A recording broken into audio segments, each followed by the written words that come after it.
Hey fam. This is Eclipse Wizardry. Today's story is gonna blow your mind. What if Tonks rescued Harry from Dursleys age 6 and her magic locked him so no Veela could reach? Show some love with a like and subscribe. Here we go. Chapter 1, Privet Drive. Midnight. The thing about Nymphadora Tonks was that she had never once in her 19 years of living done something the sensible way when the reckless way was sitting right there, looking tempting. This was, according to her mother, a personality defect inherited entirely from her father. According to her father, it was the best thing about her. According to Alastair Moody, who had been her training supervisor for 6 months and still winced every time she walked into a room, it was going to get her killed before she turned 25. Tonks thought all three of them were probably right, and she was thinking about all three of them simultaneously as she crouched in the shadow of a perfectly ordinary hedgerow on the perfectly ordinary street called Privet Drive at roughly midnight on a Wednesday in July, wearing the face of a middle-aged woman she'd invented on the spot, watching number 4 with the focused attention of someone who had absolutely no business being there. She wasn't supposed to be here. That was the first thing. She was an Auror trainee, emphasis on trainee, and she'd been told in clear terms by Dumbledore's people that Harry Potter's location was classified, his protection was handled, and she was not, under any circumstances, to involve herself in matters relating to the boy who lived. Those exact words. Matters relating to. She'd nodded, smiled, and then spent 3 weeks thinking about the fact that nobody had actually told her why. Because here was the thing that was sitting at the back of Tonks's brain like a splinter she couldn't reach: she was a black, on her mother's side. Not a black who mattered to most people anymore. Her mother had been disowned before Tonks was born, cast out for marrying a Muggle-born, which told you everything you needed to know about the black family's particular brand of lunacy. But being a black meant you grew up in a world where information was currency, where everyone knew more than they said, and where the absence of information was itself a kind of statement. Nobody would tell her how Harry Potter was doing. Not Dumbledore. Not Dumbledore's people. Not a single person in the Order of the Phoenix, the shattered remnants of which her mother occasionally had hushed conversations with. When Tonks asked, directly, "Is Harry all right?" she got answers like, "He's safe," and "He's protected," and "The arrangements are satisfactory." Arrangements. Like he was a piece of furniture that needed storing. She'd done her own digging after that. Because she was an Auror trainee, even if she was still technically in the trainee portion, and because she had a brain, and because she'd known Lily Evans at school, known her the way a 14-year-old knows a 6th year who is broadly considered one of the best witches of her generation, which is to say she'd admired her from a respectful distance and been kind to her in the corridors, and it had always seemed wrong, what happened to Lily. Like the universe had made a fundamental error and hadn't bothered to correct it. The digging had taken 2 weeks and had led her, through a series of increasingly uncomfortable discoveries, to Privet Drive. She'd watched the house for 3 nights before tonight. Normal enough on the surface: neat garden, clean windows, a car in the drive that was just slightly too large for the space. The kind of house that worked very hard at being unremarkable. The kind of house, Tonks had thought, where something unremarkable could happen to a child and nobody would notice, because unremarkable was the point. She'd seen the boy twice. Once in the garden, pulling weeds with the focused attention of someone doing a job they'd been told to do very carefully. Once through the kitchen window, washing dishes, standing on a step stool to reach the sink. He was small. Smaller than he should have been at 6, which Tonks knew because she'd seen the Hogwarts records. She'd bent a small number of rules to access them, but she was good at bending rules. It was practically a trained skill, and she knew his birthday, and she knew what a 6-year-old should look like, roughly, and this was not it. He wore clothes that were too large for him by several sizes. The sleeves of his jumper came down over his hands. Tonks had gone home after the second night and sat in the kitchen with a cup of tea that went cold and thought for a very long time, which was unusual for her because thinking for a long time was usually Remus's job. Then she'd old Remus. His response had taken 4 hours, which meant he'd sat with it too, the way Remus sat with everything, carefully, turning it over, looking at every angle. When the letter came, it said, "I don't think you should do this alone. But I also don't think you should do nothing. Be careful, Dora." She'd read that letter 3 times. Then she'd decided that "don't do this alone" was really more of a suggestion than a direct instruction. Remus wasn't here, and she was going in tonight. The lights in number 4 had been off for 2 hours. She'd waited an extra 30 minutes past that because she was, despite everything, a trained professional. Or close enough to one. The street was empty, the night was warm and still, and the only sound was a cat somewhere down the road making the particular noise that cats made when they were engaged in business that was nobody else's concern. Tonks moved from the hedgerow to the garden wall in a low, quick stride, checking her footing with more care than usual because she was famously terrible with her feet on good days, and this was not the time for a spectacular fall. She made it without incident, which she considered a promising sign. She slipped through the garden gate, which was unlocked. Of course it was, they were muggles in a quiet suburb, they didn't lock their garden gates, and padded across the lawn to the front door. She pulled out her wand and murmured a quiet unlocking charm, barely a breath of sound, and the door swung open. Inside, number 4 smelled like cleaning products and a particular kind of manufactured normality that Tonks, who had grown up in a house that smelled like Ted Tonks's cooking and Andromeda's rose perfume and the faint, warm electricity of casual magic, found deeply unsettling. Everything was clean and correct and perfectly in order. The sort of perfectly in order that suggested someone enforced it. She moved through the hall quickly, checking rooms by instinct: sitting room, dining room, kitchen, all empty and dark. Stairs. She stood at the bottom and looked up and made the decision she'd already made 3 nights ago, if she was being honest, and started climbing. The first door she found had a lock on the outside. She stopped. She stood looking at it for a moment, a proper bolt, new hardware on an old door, installed with the kind of purposeful attention to detail that made her chest do something unpleasant. Locks on the outside of doors went on storage rooms, on sheds, on kennels. She slid the bolt back without a sound and pushed the door open. The room was barely that. It was a cupboard under the stairs. She'd been approaching from the wrong angle and missed it entirely. It was tucked beneath the staircase, a triangular nothing space with a slanted ceiling and a single light bulb and a small, thin mattress on the floor. On the mattress was a boy. He was curled on his side facing the wall, wearing oversized pajamas, a thin blanket pulled to his chin despite the July warmth. He was very small. Even smaller close up. Dark hair everywhere, and one small hand curled under his cheek, and the easy deep breathing of a child in proper sleep, and Tonks stood in the doorway of a cupboard and felt something happen inside her that she didn't have an immediate word for but which would come to her later, much later, as fury. Not the hot flashing kind. The cold, very clear kind that settles in and stays. She crouched down and put her hand on his shoulder very gently. "Hey," she murmured. "Hey. Wake up." He came awake quickly, not the slow, confused surfacing of someone who'd been deeply asleep, but the fast, already alert wakefulness of someone who'd trained themselves to be ready. His eyes opened, found her, and she saw the sequence: confusion, fear, assessment, and then, because he was 6 years old, a careful blankness that no 6-year-old should own. "Who are you?" he said. Quiet voice, a little rough with sleep. He didn't move. "My name's Tonks," she said. I knew your mum." "A bit." She was very brilliant. He looked at her for a long moment. His eyes were green, she registered distantly. Exactly the color she'd been told they were. "You have funny hair," he said. She'd forgotten she was still wearing the middle-aged woman's face. She let it drop, let her features swim back to her own, and her hair shifted on instinct to something soft and pink because it did that when she was trying to be non-threatening. She watched his eyes go wide.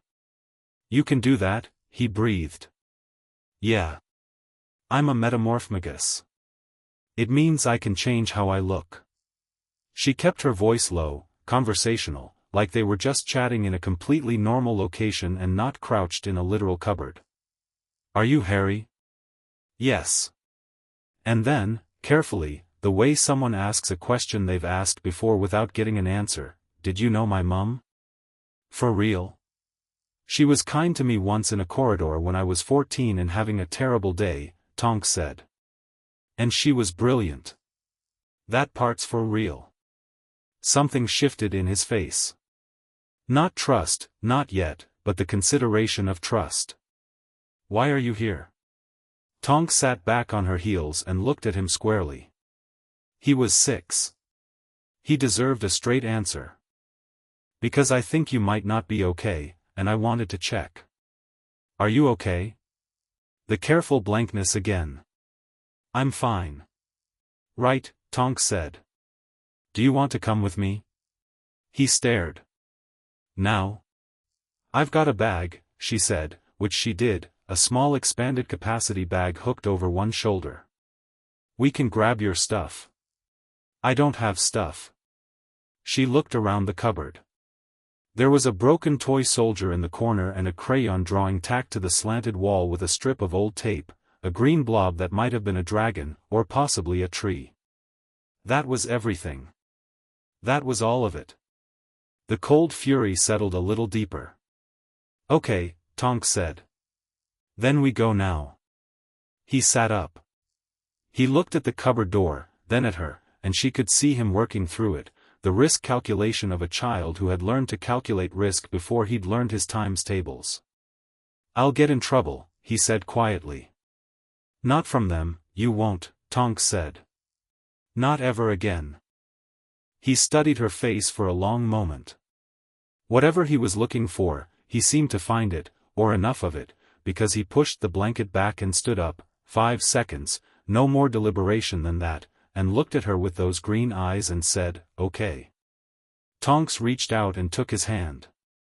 His fingers were cold, which they shouldn't have been in July, and he held on with a grip that was tight and immediately trusting in a way that hit her somewhere behind the sternum. They made it to the hallway, across the living room, to the front door. Harry was light on his feet, moving quietly out of what was clearly long habit, and Tonks matched him. She could see the front garden through the glass panels in the door, the street beyond it, and she was already running through the next steps. She had a port key to the Tonks house in her pocket, activated on word command, and she had the cover story and she had, Nymphadora.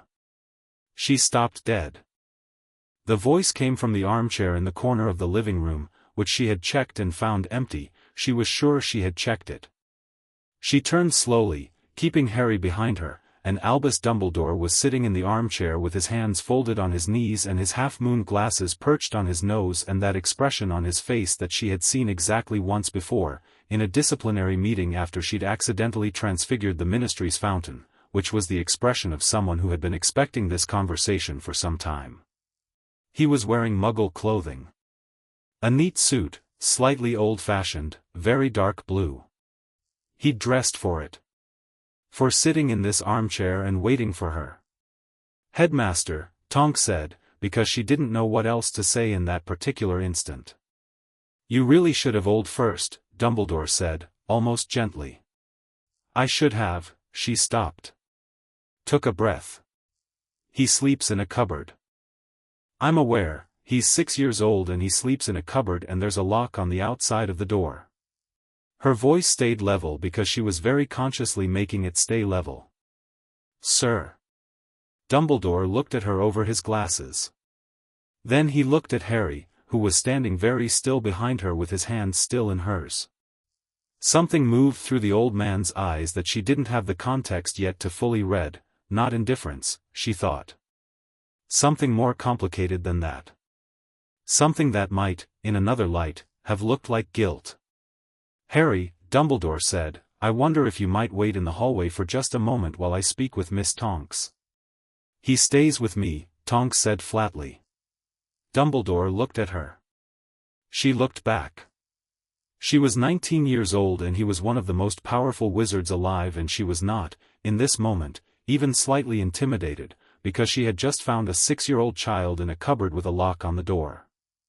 Very well, Dumbledore said, which surprised her. He uncrossed his hands, looked at them for a moment, and said, you understand the protections on this house, Nymphadora. Blood wards. Lily's sacrifice. Yes. If Harry leaves, then we find another way to build the protection, Tonks said. We're wizards. We have other ways. She felt Harry's hand tighten slightly around hers and she squeezed back without looking at him. I'm not leaving him here. The consequences could be severe. Voldemort is dead, Tonks said. Or near enough. And if he ever comes back, I'd rather Harry be able to fight than be stunted and half-starved and sleeping in a broom cupboard. Something shifted again in Dumbledore's face. You are very young, he said, and it wasn't condescending exactly, more like he was reminding himself.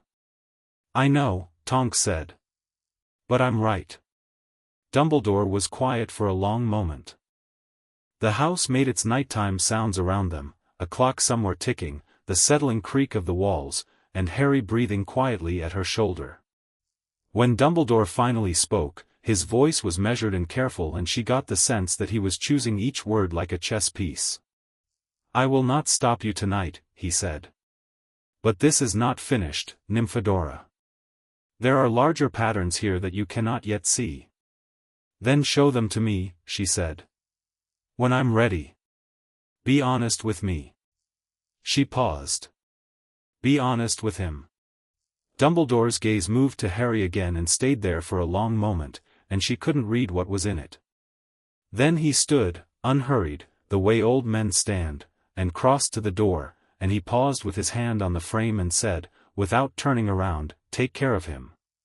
Obviously, Tonks said. He walked out, and the door didn't make a sound behind him, and Tonks stood in the living room of number 4 Privet Drive in the middle of the night with Harry Potter's hand in hers and breathed through the leftover adrenaline until her hands stopped wanting to shake. Was that a bad man? Harry asked. She thought about it. Genuinely thought about it, because he deserved a genuine answer. No, she said finally. I don't think so. But he makes bad choices sometimes because he's been playing a very complicated game for a very long time, and sometimes people who do that forget that the pieces are real. Harry considered this with the gravity of someone much older. Then he said, is that why he left me here? Tonks squeezed his hand. Yeah, she said. I think so. Oh, Harry said. And then, very quietly, can we go now? Yeah, Tonks said. We can go. She reached into her pocket for the portkey, a small brass button, nothing special, and pressed it into Harry's free hand so he was holding it with her. She spoke the activation word. Nothing happened. She frowned. Spoke it again. Still nothing.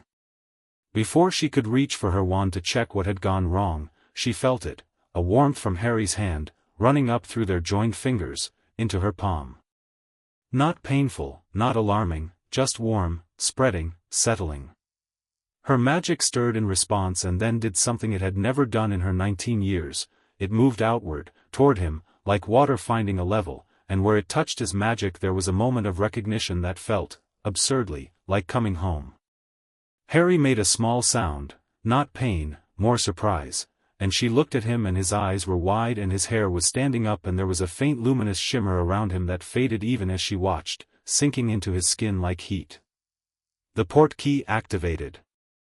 They landed in the kitchen of the Tonks house in Hertfordshire with the specific grace of a portkey arrival, which is to say they both stumbled, and Harry went down to one knee, and Tonks caught herself on the counter and knocked over the fruit bowl, which sent apples rolling across the floor in every direction. Nymphadora? Her mother's voice, from upstairs. Sharp with alarm. It's me, Mum. Don't, she looked at Harry, who was picking himself up off the floor with the careful dignity of someone who was not going to make a fuss about having just done a magical thing for the first time. We've got a guest. A long pause. Then footsteps on the stairs, unhurried but purposeful. Andromeda Tonks appeared in the kitchen doorway in her dressing gown, her dark hair loose, looking first at her daughter and then at the small boy standing on the kitchen floor surrounded by rolling apples. Her face did something complicated. Harry looked back at her steadily. In the kitchen light, he looked worse than Tonks had let herself think, too thin, shadows under his eyes, the oversized pajamas making him look smaller than he was, a fading bruise on his upper arm half hidden by the loose sleeve. Andromeda's eyes moved to the bruise and stayed there for exactly 2 seconds. Then she said, in a perfectly calm voice that Tonks recognized as the register her mother used when she was furious and was choosing not to be, "I'll put the kettle on." "Harry, are you hungry?" Harry blinked.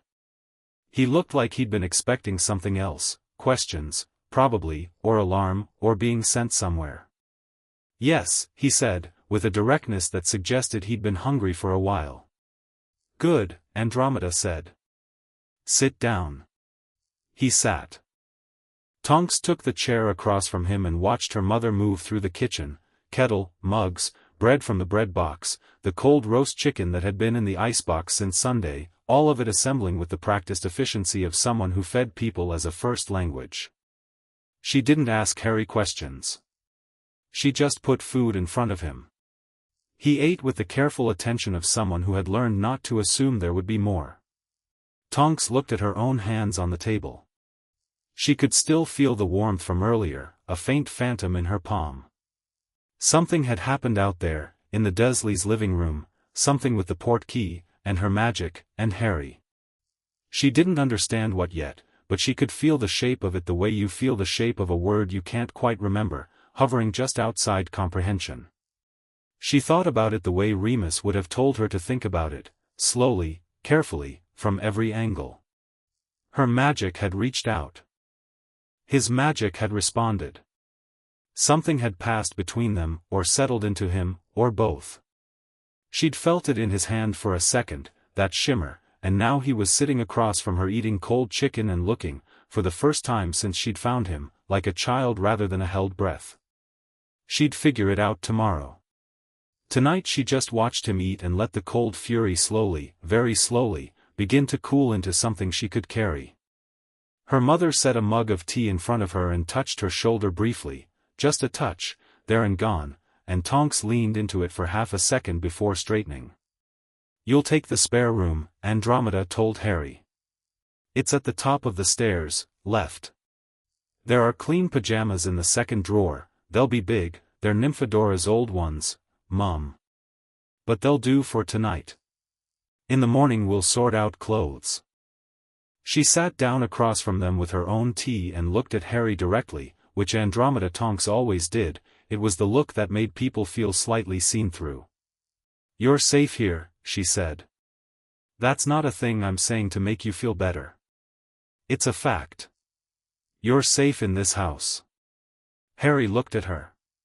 He looked at the kitchen, at the warm light, the mismatched mugs, the apples on the floor that nobody had picked up yet, the whole cheerful evidence of a home that was lived in and comfortable and careless in all the right ways. He looked at Tonks. "Okay," he said. Quiet, careful, but under it something just beginning to unknot.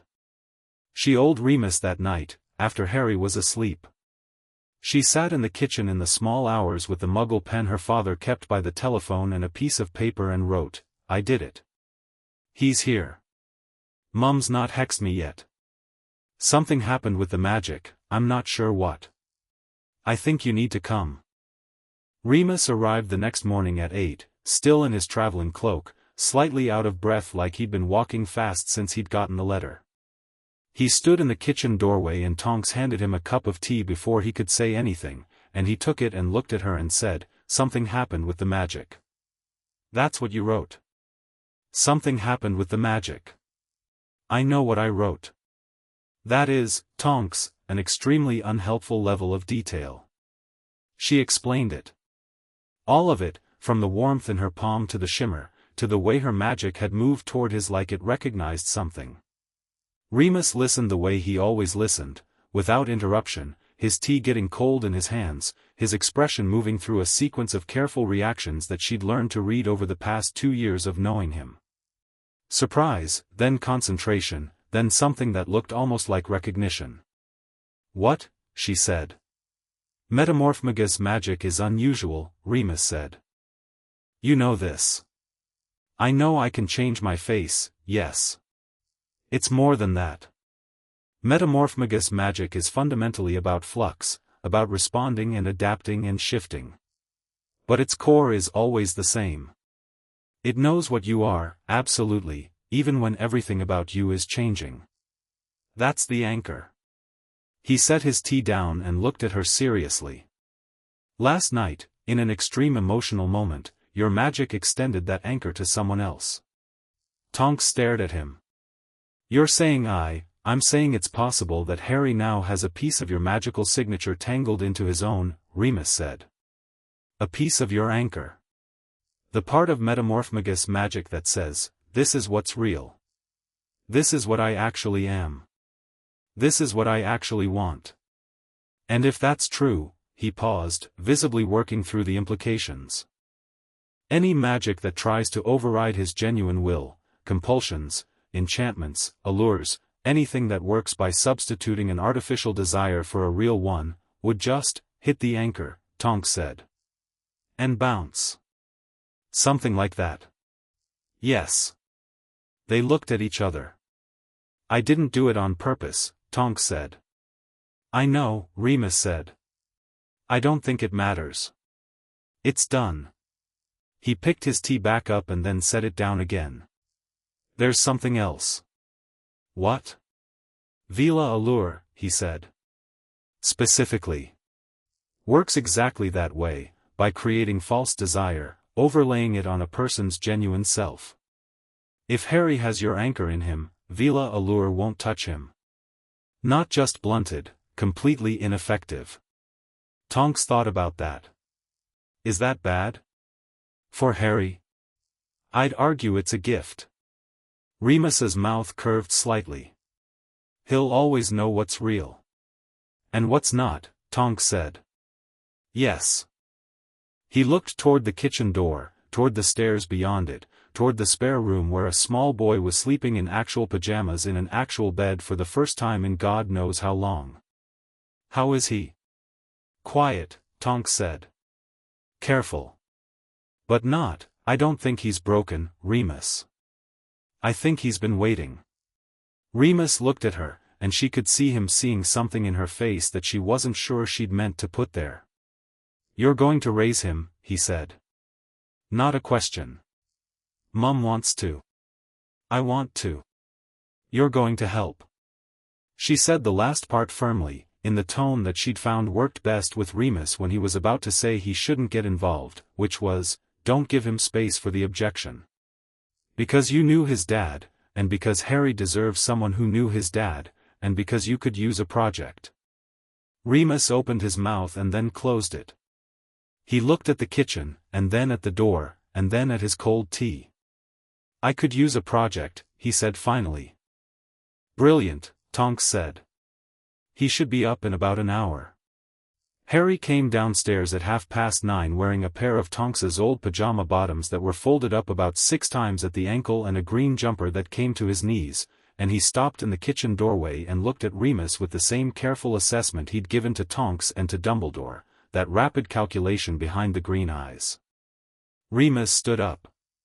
He was tall, lean, with the kind of worn-in face that had seen things, and he looked at Harry and there was a moment, she caught it, that moment, she was watching for it, where something opened up in Remus's face, something that had been closed for a long time, because he was looking at James Potter's son with James Potter's hair and Lily Potter's eyes, and the grief of it was written across him for one open unguarded second before he got it back under control. You look like your dad, he said. And your mum. Both at once. He held out his hand. I'm Remus. I was at school with your parents. Harry shook his hand, considering. Were they nice? Very, Remus said, without hesitation. Your dad was the most ridiculous person I ever knew, in the best way. And your mum was the only person I ever met who was truly kind without being soft about it. He paused. You'd have liked them. Harry thought about this for a moment. Then he said, was my mum really good at magic? She was the best in her year, Remus said. She could do things in 5th year that most wizards can't do at all. Harry nodded slowly, filing this, and then he turned to Tonks. "Can I see the hair again?" Tonks shifted her hair through 3 colors in quick succession: pink, blue, a vivid electric orange, and Harry watched with his full attention and for the first time smiled, small and quick and real, like something slipping through a crack in careful glass. She thought, "There he is." "Right," she said, pointing at the chair he'd sat in the night before. "Sit down. Mum's made breakfast." He sat. He ate again, with the same careful attention from the night before, but less of it now, some part of him beginning to believe that there was enough, that there would keep being enough. Remus sat across from him and asked him careful easy questions, not about the Dursleys, not about anything hard, just what did he like, what had he read, did he know about magic, did he know anything about Hogwarts, and Harry answered in his quiet, considered way, and Tonks watched them both and felt something settle in her chest like a key turning in a lock. This was right. She didn't have an argument for it, no careful logic chain, just the bone-deep certainty of someone who'd done a terrible reckless thing and had it come out exactly as it should. Later that day, she went back to Privet Drive. She didn't go inside.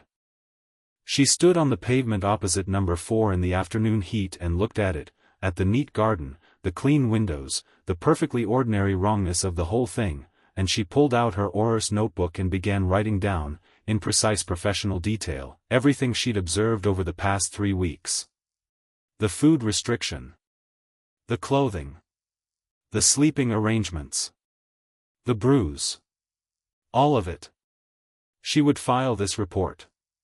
It would go nowhere, probably. The Dursleys were muggles and the magical world had very particular ways of washing its hands of things it found complicated, but she would file it, and it would exist, and if anyone ever needed evidence that Albus Dumbledore's arrangements had been anything but satisfactory, there it would be. She stood there a moment longer, looking at the house, and then she turned her back on it and walked away and didn't look back. That night, she sat on the end of Harry's bed. The spare room had a good window, east-facing, he'd have sun in the mornings, and they worked through a storybook her mother had dug out from somewhere, taking turns reading paragraphs. Harry read carefully, sounding out the hard words without asking for help unless he genuinely couldn't manage, and Tonks read hers with voices for all the characters, which made him laugh twice and look embarrassed about laughing, like he was still deciding if laughing was allowed. She'd teach him that it was allowed. She had time. When he finally fell asleep, earlier than he'd probably let himself in years, she thought, just sliding out of the conversation mid-sentence with the total unconsciousness of genuine exhaustion, she sat for a while in the quiet and thought about what Remus had said. The anchor. Something from her magic, living in him now, making sure that whatever else happened to Harry Potter, whoever tried to pull him in directions he didn't choose, he would always be able to find his way back to what was real. She looked at her own hand for a moment, the palm that had felt the warmth. Take care of him, Dumbledore had said. She intended to. But not the way he'd meant it, not managed, not arranged, not positioned like a piece on a board. She'd take care of him the way you took care of someone you loved, which meant you showed up, and you stayed, and you told them the truth, and you taught them to be powerful enough that they never had to be afraid. She looked at the sleeping boy with his ridiculous hair and his 2 large borrowed pajamas and his small hand curled under his cheek, and she thought, all right, then. We start from here. Downstairs, she could hear her mother and Remus talking in low voices, the sound of tea being made, the ordinary comfortable noise of a house that had decided to include someone new. She listened to it for a minute. Then she stood up, stepped over the floorboard that creaked near the door, she'd learned it at 12, that floorboard, and slipped out of the room. Tomorrow there would be problems. There would be Dumbledore, and the Ministry, and legal questions about custody, and the matter of the blood wards, and her own career, and Moody's face when she told him what she'd done, and all of it would need to be handled. None of it would be easy. Some of it, knowing the way the magical world worked, would be actively awful. But tonight Harry Potter was asleep in a real bed in a safe house with someone downstairs who had known his father, and the anchor was set, and the cupboard was empty and locked behind them like a door they'd never have to open again. Tonks went downstairs, stole a biscuit, and sat down with her mother and Remus, and they talked until midnight about what came next. Chapter 2, The Shape of a Home. The ministry letter arrived on a Thursday. Tonks was in the kitchen eating toast when the owl dropped it through the window with the particular aggressive efficiency of official ministry post, and she looked at the envelope, Ministry of Magic, Department of Magical Law Enforcement, stamped urgent in red ink that practically pulsed, and took another bite of toast before picking it up. Harry was at the kitchen table with a bowl of porridge and a battered copy of the illustrated history of Hogwarts that Remus had brought on his second visit, which had been yesterday, which made Tonks think that the visits were becoming a daily thing, which suited her fine. Harry read the way he ate, with steady, absorbed attention, like he was making up for time lost. He looked up when the owl came in, clocked the letter, and went back to his book without comment. He'd been here 5 days. He'd already learned the particular quality of Tonks's silences. She opened the letter. "Read it." "Read it again." "Dear Miss Tonks, it has come to the attention of the Department of Magical Law Enforcement that one Harry James Potter, minor, has been removed from his designated place of magical protection without the authorization of his appointed guardian or the oversight of this department. You are hereby required to present yourself at the ministry no later than." She set it down. Picked up her toast. Finished it. Then she went to the fireplace and called Remus. His face appeared in the green flames looking like he'd been awake for several hours already, which was normal for him. "I heard," he said, before she could speak. "How did you? I got one too." "Secondary notice, apparently. As a known associate." He paused. "Dumbledore will have been informed as well." "Right," Tonks said. "Right. Okay. Do you have a plan?" She thought of Harry at the table with his porridge and his book, unbothered and careful, and already, in 5 days, starting to look less like a child bracing for something and more like a child who was simply somewhere. The difference was enormous, and she'd been watching it happen like watching a plant decide to grow toward a light source. "I have the beginning of a plan," she said. "That's less reassuring than it sounds." "Remus, can you be here in an hour?" He was there in 40 minutes. Her mother, to her credit, had already owed the family solicitor by the time Remus arrived. Andromeda Tonks had been raised in the Black family, which meant she'd been raised to understand that power and legality were not the same thing, and that the only way to fight the second was to make very sure the first was documented. She sat at the kitchen table with a pad of parchment and a quill, and she looked at Tonks and Remus over her reading glasses and said, "Sit down, both of you, and tell me exactly what we have." They had one child, currently in the house. One witness account from Tonks regarding conditions at Privet Drive, filed with the Auror department yesterday. One letter from the ministry demanding compliance. One Albus Dumbledore who had not, notably, yet made any official move, which Remus said was interesting. One legal question about whether Lily Potter's will had ever been properly read, which nobody seemed to want to answer directly, which Andromeda said was itself an answer. "The will," Andromeda said. "What about it?" Tonks asked. "Lily and James named guardians in their will. I know because I asked, years ago, and I was told the will had been processed and appropriate arrangements made." Her voice was precise and cool. "Appropriate arrangements. The question is whether those arrangements were actually legal, or whether Dumbledore simply moved quickly enough that nobody thought to check." Remus set down his tea. "He moved very quickly," he said. "Harry was at Privet Drive within 24 hours of," he paused. "Of the night it happened. I know because I tried to find him and was told it was already handled." "You tried to find him?" Tonks said. Something crossed Remus's face. "Old pain, well worn. He was all I had left of them," he said simply, and then moved on before she could respond to it. "The point is, if the will was never properly read in the presence of the Wizengamot, the guardianship arrangement is legally questionable. At minimum." Andromeda wrote something on her parchment. "I'll have the solicitor file for a formal reading," she said. It won't be fast. But it establishes that we're operating in good faith. Will that be enough? Tonks asked. No, her mother said. But it will make it harder for anyone to simply remove him, and harder still for anyone to argue we acted improperly.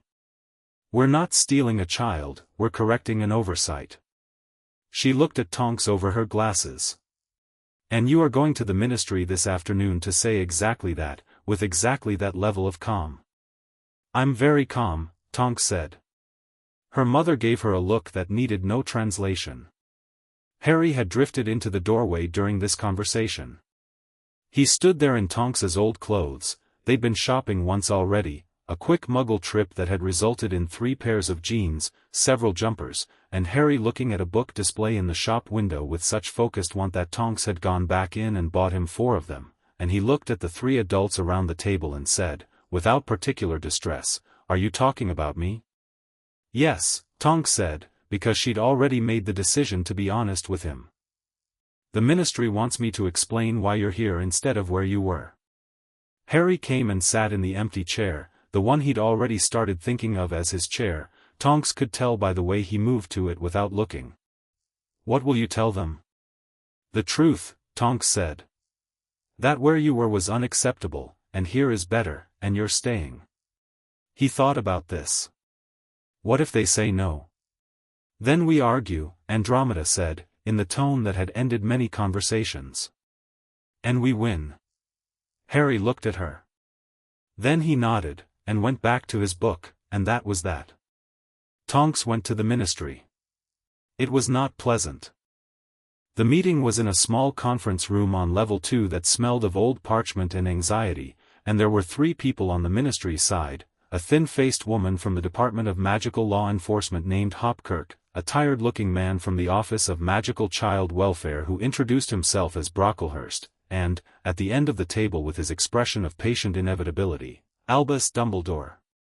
Tonks sat down, put her hands flat on the table, and said, "I found Harry Potter sleeping in a cupboard under the stairs with a lock on the outside of the door. I have written documentation of this, filed as of yesterday with the Auror Department under the Magical Child Welfare Reporting Clause. I also have documented observations spanning 3 weeks, including evidence of insufficient clothing, restricted food access, and at least 1 visible bruise. Would you like to proceed from there?" Hopkirk looked at Brocklehurst. Brocklehurst looked at Dumbledore. Dumbledore looked at Tonks with something that was almost, if she squinted, the beginning of respect. "The blood wards," Dumbledore began. "I'm aware of the blood wards," Tonks said. "My colleague is currently researching alternative protective frameworks. The wards were a solution, not a requirement. There are other solutions. Alternative frameworks of that magnitude are possible," Tonks said. "I'll make them possible. Give me time and I'll make them better." She kept her voice level and her hands still. "I am not bringing him back. If you try to force the issue legally, I will make public every detail of what I found in that house. I am prepared to do that." A silence. She had expected Dumbledore to push. He surprised her. He looked at his hands for a moment, the long fingers, and then he said, "What do you want, Nymphadora?" "Legal guardianship for my mother," she said. "Andromeda Tonks, née Black. She's family, Lily married into the extended tree, and she's a witch, which means the blood protection can be tied to her property rather than the Dursleys. She wants him. She'll be good for him." She paused. "And I want regular contact. I want him in my life." Another silence, longer. Dumbledore said, "I will require access." "Agreed," Tonks said, "immediately. Appropriate and scheduled access, so Harry knows when to expect you and isn't ambushed." She saw something flicker in Dumbledore's eyes at the word ambushed. "Good. I'm not trying to lock you out. I just want him to have a normal," she stopped. "Started again. A better life. Before Hogwarts." Brocklehurst said something quiet to Hopkirk. Hopkirk wrote something on her parchment. The room settled into the particular kind of quiet that meant the argument was functionally over and everyone was now deciding what to call the outcome. Dumbledore said, "There are things I need to discuss with him, eventually. Things he needs to know." "Then you'll discuss them with him," Tonks said. "Honestly, and when he's old enough to understand them, and not as a strategic information release." She held his gaze. "Deal?" He looked at her for a long moment. "You are very much like your mother," he said. "She was immovable when she chose to be." "I'll take that," Tonks said. The paperwork took 6 weeks. 6 weeks of owls and solicitor meetings and one truly spectacular argument with a Wisengamot official who questioned whether a Muggleborn's wife could qualify as adequate magical family, which Andromeda had handled so elegantly and so devastatingly that Tonks had been almost breathless with admiration. Lily Potter's will, when it was finally read properly, had named Sirius Black as primary guardian and Frank and Alice Longbottom as secondary. Sirius was in Azkaban. The Longbottoms were at St. Mungo's. The oversight that had allowed Dumbledore to act unilaterally was exposed in the official record, though nothing was done about it because nothing was ever done about things involving powerful men who had done something wrong for reasons they were confident were right. But it was written down, and Andromeda had a copy, and Tonks had a copy, and those copies lived in a very secure place. Andromeda Tonks became Harry's legal guardian on a Tuesday afternoon in September, and Harry, when told, said okay, and then asked if they could have the chicken for dinner and not the fish because the fish last night had been all right but the chicken was better. Tonks laughed for about a minute straight. He was 6, going on 7, and he was starting to be something. The first accidental magic happened in October. Tonks was in the back garden doing a repair on the garden wall. It leaned, it had always leaned, it was one of the house's charming structural commitments, when she heard Harry shout inside, not in pain, in the startled tone of someone who'd just been thoroughly surprised. She dropped her wand on the grass and went in at a run. He was in the kitchen, standing in the middle of the floor, staring at the ceiling. Andromeda was in the doorway from the hall, also looking at the ceiling. Tonks looked up. The ceiling was covered in vines. Not big ones, small, green, lively vines with little white flowers on them, sprouting from the light fixture and spreading outward in a rough circle about 6 feet across. They were definitely not supposed to be there. They were also, undeniably, rather beautiful. "Harry," Tonks said. "What happened?" "I was trying to get the jam off the top shelf," he said. He still sounded shocked. "I couldn't reach it and I wanted it to come down and then," he gestured at the ceiling. Tonks looked at the ceiling vines. Then at Harry. Then back at the vines. "Did you get the jam?" He held up the jar. His hand was slightly shaking. "Good," she said. "That was your first magic." "On purpose, well, sort of on purpose." She crouched down to his level. "Are you all right?" He looked at his hand, then at her, and she watched the shock transition through several stages before landing somewhere that was mostly wondering. "I made plants," he said. "You did," Tonks said. Is that normal magic?" "Plants?" "Magic takes whatever shape it needs to," Remus said from the doorway, where he had appeared because he came around every few days and had apparently arrived in the middle of all this. He was looking up at the vines with an expression of genuine delight. "Your mum had a thing for charms. Your dad was better at transfiguration. Accidental magic usually reflects the caster's instincts." He looked at Harry. "You wanted something to come down to you. Very practical." Harry looked at the ceiling again, then at Remus. "Can you teach me to do it again? On purpose?" "Not yet," Remus said. "You need to be a bit older before deliberate magic. But when you're ready, yes. Absolutely." "And in the meantime," Tonks said, summoning the vines down with a casual wave of her wand because leaving ceiling plants up indefinitely was the sort of thing that escalated, "we'll start explaining how it works. So when it happens again you're not scared." "I wasn't scared," Harry said, which was almost true. He'd been startled. The gap between startled and scared was one he was working on, she knew, still closing the distance. But he was moving in the right direction. They started magic theory that week. Not lessons exactly. Harry wasn't old enough for formal magical education, and she wouldn't have made it formal anyway because formal things made him go careful and quiet when what she wanted was for him to be curious and loud about it. They talked about it the way you talked about interesting things, over dinner and on walks and during the evenings when Remus read to him. What magic was, how it worked, what it felt like from the inside. Harry listened with his whole body when the subject was magic. He had questions. So many questions. Not just how but why did some spells need words and some didn't, why did wands matter, what exactly had happened with his parents, what had Voldemort actually been trying to do? The last question, Tonks answered carefully, completely, and without softening it more than was necessary. He was 7 now, and he had a right to his own story. He sat with that conversation for 3 days, not bringing it up, just sitting with it the way she'd seen Remus sit with hard things.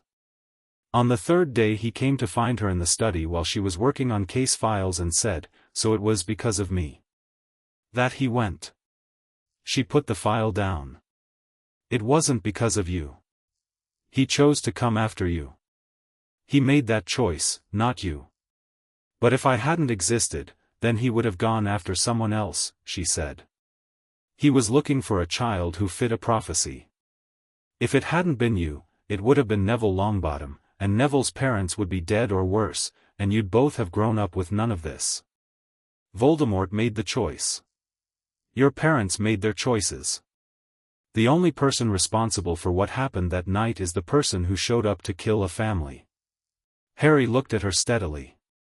"You really believe that?" "I really believe that," she said. He thought about it. Then, Neville Longbottom. He's at St. Mungo's? His parents? Yes. That's not fair either. No, Tonks said. It's not. The world can be very unfair and it doesn't get better by pretending otherwise. She waited. Are you okay? I want to learn how to make sure he never comes back, Harry said. Not angry, not dramatic. Just clear. She looked at him, this 7-year-old with Lily's eyes and James's hair and a resolve that was entirely his own, and she thought, there's the thing Dumbledore's afraid of. Not a weapon, a person who's decided. Then we'll teach you, she said. Everything we can, as fast as you're ready for it. He nodded. Picked up one of her case files, looked at it with interest, and said, Is this about a real crime? Yes. Put that down. Sorry. He didn't look entirely sorry. She started taking him to the Auror training facility on weekends, unofficially, through the back entrance, because Moody owed her a favor and had expressed, in his own particular way, a limited form of approval regarding what she'd done at Privet Drive. His exact words had been, reckless, unauthorized, tactically unsound, and if anyone asks me I'll deny knowing anything about it, which is good work, Tonks. She'd taken that as enthusiastic support. Moody met Harry at the facility in November, which went exactly as well and as strangely as Tonks had anticipated. He looked at the boy for about 10 seconds with his real eye and 5 with his magical eye and then said, Can he throw a punch? He's 7, Tonks said. So yes or no? No, Harry said, before Tonks could answer. But I want to learn. Moody stared at him. Then, at roughly the same pitch he used to tell trainees they'd done something he grudgingly respected, he said, At least he's honest. They didn't teach him offensive magic yet, that was years away. But Moody, in his gruff and thoroughly unofficial capacity, started teaching Harry things that didn't require a wand. Situational awareness. How to assess a room. How to notice what was wrong before it became a problem. How to move without drawing attention. It was presented as games mostly, puzzles and scenarios, and Harry absorbed all of it with the same total attention he gave everything he cared about. Tonks watched this and felt, sometimes, a distant worry about what she was building. Then she looked at the alternative, a boy in a cupboard, unknown, unprotected, shaped by absence, and the worry resolved itself. Better this. Better him knowing what he was walking into. He turned 8 in July, and they had a party. This sounds simple. It wasn't simple. It was the first birthday Harry had ever had that was actually about him. Tonks knew this because she'd asked, carefully, what birthdays had looked like at Privet Drive, and he'd said, carefully, that they'd mostly not looked like anything. She and her mother and Remus had conspired for a week, which involved several arguments about the cake, Tonks, chocolate, Andromeda, lemon. Harry consulted both, which was how they got a 2-layer cake with chocolate on the bottom and lemon on top, and Remus looking smug about his suggested compromise, a small pile of presents, and an afternoon in the back garden with a string of lights that Ted Tonks had put up before the gathering. Ted, who had been traveling for work during most of the settling-in period, had come home 3 weeks ago and met Harry with the open warmth of a man who had grown up Muggle and understood, intuitively, something about what it meant to be looked at with suspicion. He'd shaken Harry's hand seriously and then asked him what football team he supported, and Harry had said he didn't know, and Ted had said, right, well, we'll sort that, and the two of them had spent an afternoon watching a match on the Muggle television, which Tonks had not been able to explain to Remus in a way that made him understand why this was deeply important. The birthday party was 6 people, Tonks, Andromeda, Ted, Remus, Moody, who attended under considerable protest and ate 3 pieces of cake, and Harry. They were in the back garden in the July evening with the lights strung between the apple trees, and Harry sat in the middle of it opening presents and looking like someone who was still slightly waiting for the catch, who hadn't quite learned yet that there wasn't one. Remus gave him a book. Tonks gave him a small, ornate compass that had no practical function except that it always pointed toward wherever he'd last considered home, which she'd found in a magical curiosity shop in Edinburgh, and had thought of him immediately. Harry turned it over in his hands and looked at it for a long time. "What does it do?" he asked. "Points home," she said. He looked at it for another moment. Then he looked at the house, the lights, the apple trees, the garden, the windows yellow and warm, and then at her. The compass needle was pointed at his chest. He didn't say anything. He didn't have to. She looked away first because she was going to be embarrassing about it otherwise. Moody gave him a treatise on defensive theory written in 1847 that was completely inappropriate for an 8-year-old and absolutely perfect for this particular 8-year-old, who thanked him with solemnity and immediately opened it to page 1. "You'll ruin him," Ted said to Moody, cheerfully. "Too late," Moody said, with something that was almost satisfaction. The years began to accumulate. Harry at 9, in the back garden with Tonks, watching her practice transformation and trying to understand the theory. He had a way of asking questions that went right to the structural center of a thing, not what but why, not how but what makes it possible. She'd started calling it his why habit, which she meant fondly. Harry at 10, reading everything in the house that had anything to do with magic, sorting through it with a kind of methodical hunger. Remus had opened his personal library to him, which was extensive and chaotic and contained things that were not appropriate for children alongside things that were simply brilliant, and Harry had navigated this with impressive instinctive judgment, skipping the things that made him uncomfortable without apparent difficulty. When Tonks asked him about this, how he knew what to skip, he'd said, "It feels wrong. Like something's trying to pull me in a direction I didn't choose to go." She'd thought about the anchor. There it is. Remus had started teaching him properly now, not Hogwarts curriculum, which they'd get to, but the underlying structure of magic. Theory and history and the philosophy of it. Harry was a quick study, the kind that made a teacher feel almost inadequate, and Remus taught him with the careful precision of someone who'd spent years in educational settings and the additional pleasure of someone who genuinely liked the student. They had an argument, Harry and Remus, on a gray February afternoon when Harry was 10, that Tonks witnessed from start to finish and never forgot. It was about Sirius Black.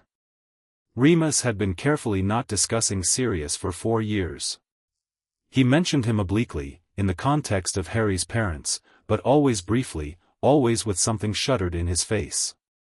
Harry had noticed. Harry noticed everything. "Why don't you talk about him?" Harry said, over the books spread across the dining table. Direct, not aggressive. Harry's particular way of asking difficult things. Remus was quiet for a moment. "He's in Azkaban," he said. "I know. Tonks told me." Harry looked at him. "But you don't talk about him like someone who did something terrible. You talk about him like someone who hurt you." Remus put his quill down. Outside, rain ran down the window glass in long rivulets. "Both can be true," he said. "Did he do something terrible?" Another long pause. Tonks, in the armchair by the window with her own reading, kept very still. "He was my friend," Remus said, finally. "For a long time, he was one of the best friends I'd ever had. And then one night everything ended and they told me he'd betrayed your parents, and he stopped. I believed them. Without asking. Without looking." He looked at his hands. "I'm not certain anymore." Harry stared at him. "You think he might not have done it?" "I think I accepted an answer because I was in too much pain to question it," Remus said, quietly. "And I've been sitting with that for a long time." The room was quiet except for the rain. "We should find out," Harry said. "It's not, he's my godfather," Harry said. Simply. Remus had gone still. "He was in the will as my guardian. Which means my parents trusted him with me, specifically, which means they knew him, and they were smart people. So either he did it, or he didn't, and if he didn't," he stopped and looked at Tonks. "Can Aurors look at cases?" "Some cases," Tonks said, carefully. "Could you look at his case?" She looked at Remus, who was looking at the window. Then back at Harry. He was 10 years old, sitting with this like it was a puzzle, like it was something that could be solved with enough attention. "I'll look at what's accessible," she said. "Can't promise anything." "That's okay," Harry said. "Just look." He picked up his quill again. "Can we go back to the chapter? I want to understand why the wand channeling works differently for transfiguration versus charms." And they went back to the chapter. Just like that. Tonks went to the Auror Records Division the following week and requested Sirius Black's case file under her training officer access, which was a category that gave her slightly more reach than a standard trainee and considerably less than a qualified officer. She got 3 documents: the arrest report, the initial investigation notes, and a trial summary. She read them on her lunch break, alone in a records room with the door closed. When she was done, she sat very still for a very long time. There had been no trial. Not a trial, not a hearing, not a formal interview. Sirius Black had been arrested, placed in Azkaban, and that had been the end of it.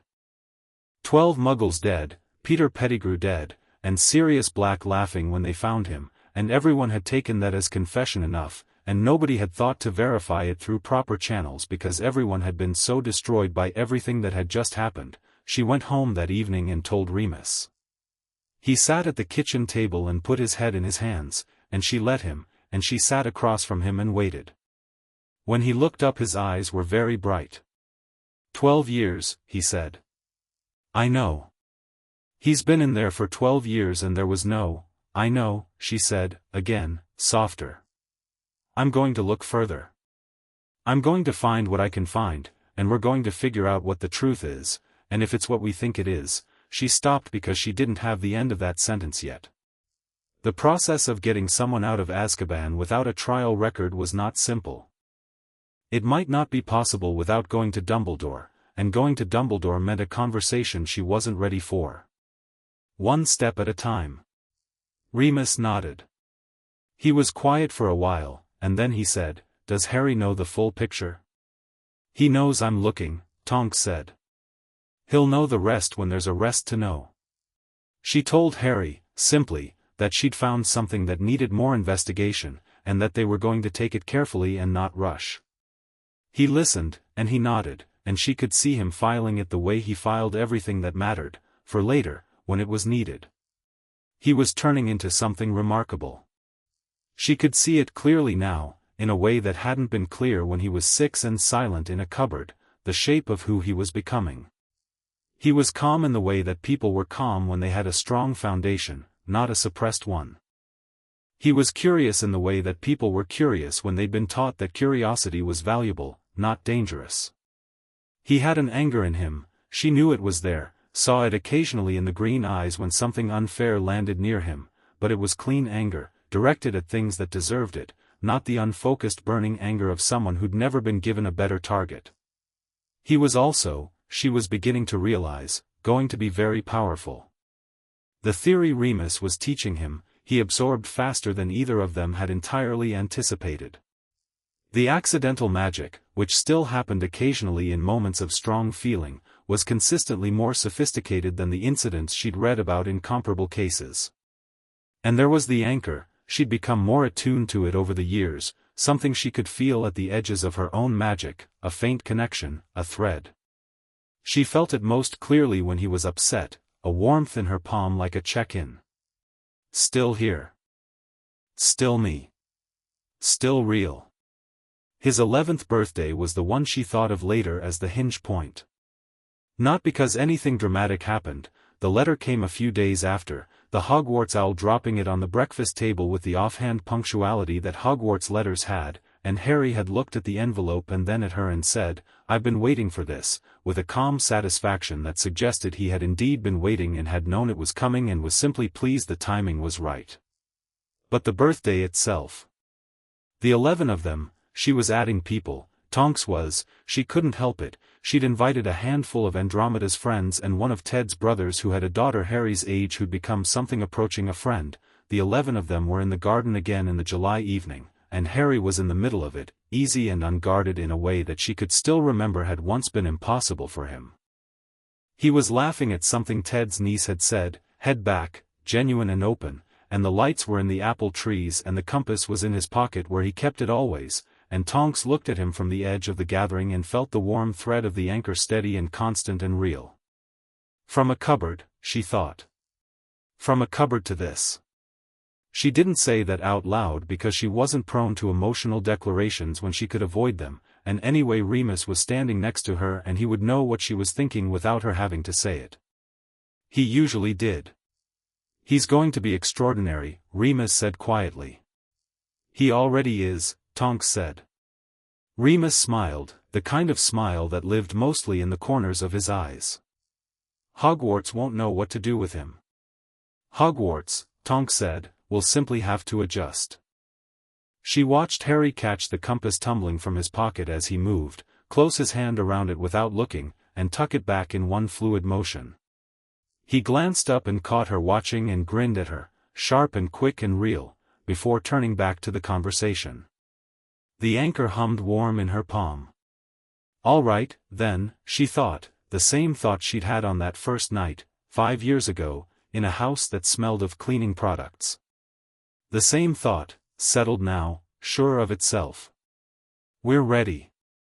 Chapter 3. The boy who arrived. The Hogwarts Express left King's Cross at 11 o'clock on the 1st of September, and Harry Potter was on it with a trunk that Andromeda had packed with the methodical thoroughness of someone who had raised one child through Hogwarts already and was not going to be caught out on sock count, and a barn owl named Ptolemy that he'd chosen from the Aeolop's Owl Emporium by the simple criteria of the owl choosing him first, landing on his shoulder with an air of having settled a long-standing administrative matter. Tonks saw him onto the train.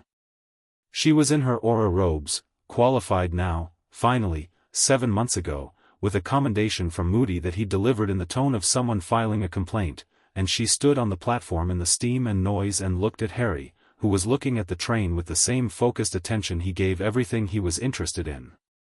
You know everything you need to know, she said. I know a lot, he said. Probably not everything. Don't be smart. You literally told me to always be smart. She pointed at him. Have fun. Make friends. Don't hex anyone unless they genuinely deserve it, and even then, consider your options first. She paused.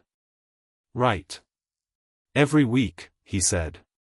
It was a promise they'd made.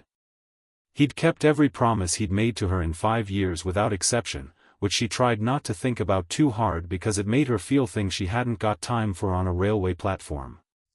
He hugged her, brief and unsentimental. The way he hugged, like physical affection, was a fact he acknowledged rather than performed, and then he turned and walked toward the train and didn't look back, not because he didn't care but because he knew she was there, behind him, and that was enough. She watched the train until it was gone. Then she went to work, because she had a job, and also because standing on an empty platform feeling sentimental was not something she was going to do where anyone could see her.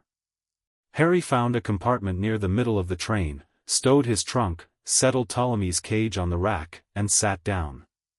He had his book from Remus, A Practical Guide to Spell Theory, 6th year level, which Remus had given him with the words "Don't wave this around, just read it," and he was 3 chapters in when the compartment door slid open. A boy looked in. Stocky, sandy-haired, round-faced, with the slightly lost expression of someone who'd misplaced something important. "Sorry, d'you mind? Everywhere else is full." "Sit down," Harry said. The boy sat. He had a toad in a small box on his lap, which he was clutching with anxious care. "I'm Neville," he said. "Neville Longbottom." Harry looked up. He knew that name. Remus had mentioned it years ago, in the context of the prophecy, and Tonks had told him more recently, in the context of the war and what it had taken. He looked at Neville Longbottom with his toad and his round, anxious face and thought about how differently things might have gone, and what that meant about the weight both of them carried, and decided that the most useful thing he could do with that thought was put it away for later. "Harry Potter," he said. Neville stared. Then, because he was clearly trying to be normal about it, "I've heard of you." "Most people have," Harry said, without particular feeling about it. It was a fact, like the rain. "What's the toad's name?" "Trevor." Neville looked at the box. "He keeps escaping. He escaped 4 times on the way to King's Cross." "He's determined," Harry said. "I respect that." Neville blinked. Then he laughed, surprised, as if he hadn't expected to. "Yeah," he said. "I suppose he is." They talked for the rest of the journey. Neville, once he'd relaxed, turned out to be someone who had strong quiet opinions about things, and who'd been taught to apologize for them, and who was clearly in the process of deciding whether he still had to do that. Harry liked him immediately, the way you liked people who were genuinely themselves once they got over the part where they were scared of being genuinely themselves. He also talked to the girl who'd come looking for her lost frog and stayed for an hour, Hermione Granger, who had clearly read all the books and was operating at a state of readiness that Harry recognized as the product of anxiety channeled into preparation, because he'd done that too, at different ages, for different reasons. She was sharp and quick and slightly relentless, and she looked at him with the particular expression of someone recalibrating a prior assumption. "You actually know what a switching spell is," she said, not quite accusingly. "I've been studying," Harry said. "Most people haven't. Properly, I mean." She looked at his book. "Is that 6th year theory?" "Don't tell anyone," he said. She looked like she was considering several responses simultaneously. Then she said, "Have you read Magical Theory by Adalbert Waffling? Because there's a section in Chapter 4 that contradicts what your book says about wand resonance and I've been trying to figure out which one's right." Harry had read it. They argued about it for 45 minutes. Neville watched this exchange with the expression of someone at a tennis match, going back and forth, clearly pleased to be present for something he wasn't required to participate in. By the time the train reached Hogsmeade Station, Harry had 2 people he thought might become friends, and Neville had found Trevor twice and lost him once. He arrived at Hogwarts the way he arrived at everything, observing, cataloguing, forming quick assessments. The castle was extraordinary, genuinely extraordinary, the kind of place that even 5 years of reading about it hadn't quite prepared him for, because descriptions couldn't capture the living quality of it, the sense that the stones themselves had opinions. He looked up at it across the black lake with the other first years and let himself just feel it for a moment, which he didn't usually do with places. The sorting went quickly. Older students did the watching thing, that silent assessment from the long tables, and Harry watched back, which seemed to unsettle a few of them. When Professor McGonagall called his name, the hall went immediately and thoroughly quiet, and he walked to the stool and sat down and put on the hat. It settled over his head and then said, in a voice that was only inside his mind, "Well, you're interesting." "Thanks," Harry thought back. "You know the theory of all 4 houses." "Not a question." "I've read extensively," Harry thought. "Yes. And what do you make of yourself?" "I'm brave," Harry thought, not with ego but with the assessment of someone who'd looked at this honestly. "I work hard. I want to understand everything. And I am very loyal to the people I choose." He paused. "But I think what matters most is what I do with all of it." "Ravenclaw would suit your mind," the hat said. "Hufflepuff your loyalty. Slytherin your ambition. Yes, you have it, don't argue." "I know," Harry thought. "I've read about Salazar Slytherin. The ambition isn't the problem. The cruelty is the problem." "And Gryffindor?" Harry thought about Tonks running headlong into a decision at midnight with no backup because she'd decided it was right. He thought about Remus, who had every reason to be careful and cautious and who had shown up anyway, every time, for 5 years. He thought about his mother, who had stood between a monster and her child with nothing but herself. "I know what I come from," he thought. "Gryffindor," the hat said, and said it aloud, and the Gryffindor table erupted. He sat down between Neville and Hermione, who had both preceded him, and looked at the table, and looked at the hall, and looked at the staff table at the front where a silver-haired old man with half-moon glasses caught his eye and inclined his head. Harry inclined his back, precise and measured. Not warm, not hostile. An acknowledgement. Across the hall, at the Slytherin table, a boy with pale blonde hair had been watching him since he walked in. He continued watching now. Harry glanced at him once, filed the face, looked away. He learned the boy's name the next morning, Draco Malfoy. He learned it because Malfoy introduced himself in a way that was designed to be an offer and a test simultaneously, the tone of someone accustomed to having the right name open doors. He had 2 large boys flanking him, Crabbe and Goyle, who functioned as approximately decorative. "I can help you navigate things," Malfoy said. They were in the entrance hall before breakfast, and this had the shape of an ambush. Hogwarts has layers. Old families understand them. You want to be on the right side of things. Harry looked at him. "The right side of things," he repeated. "Some families matter more than others here. The connections you make in the first week, I'll figure it out," Harry said pleasantly. "But thanks." Malfoy's expression shifted, the smoothness cracking slightly into something that was almost surprised. "You don't know what you're turning down."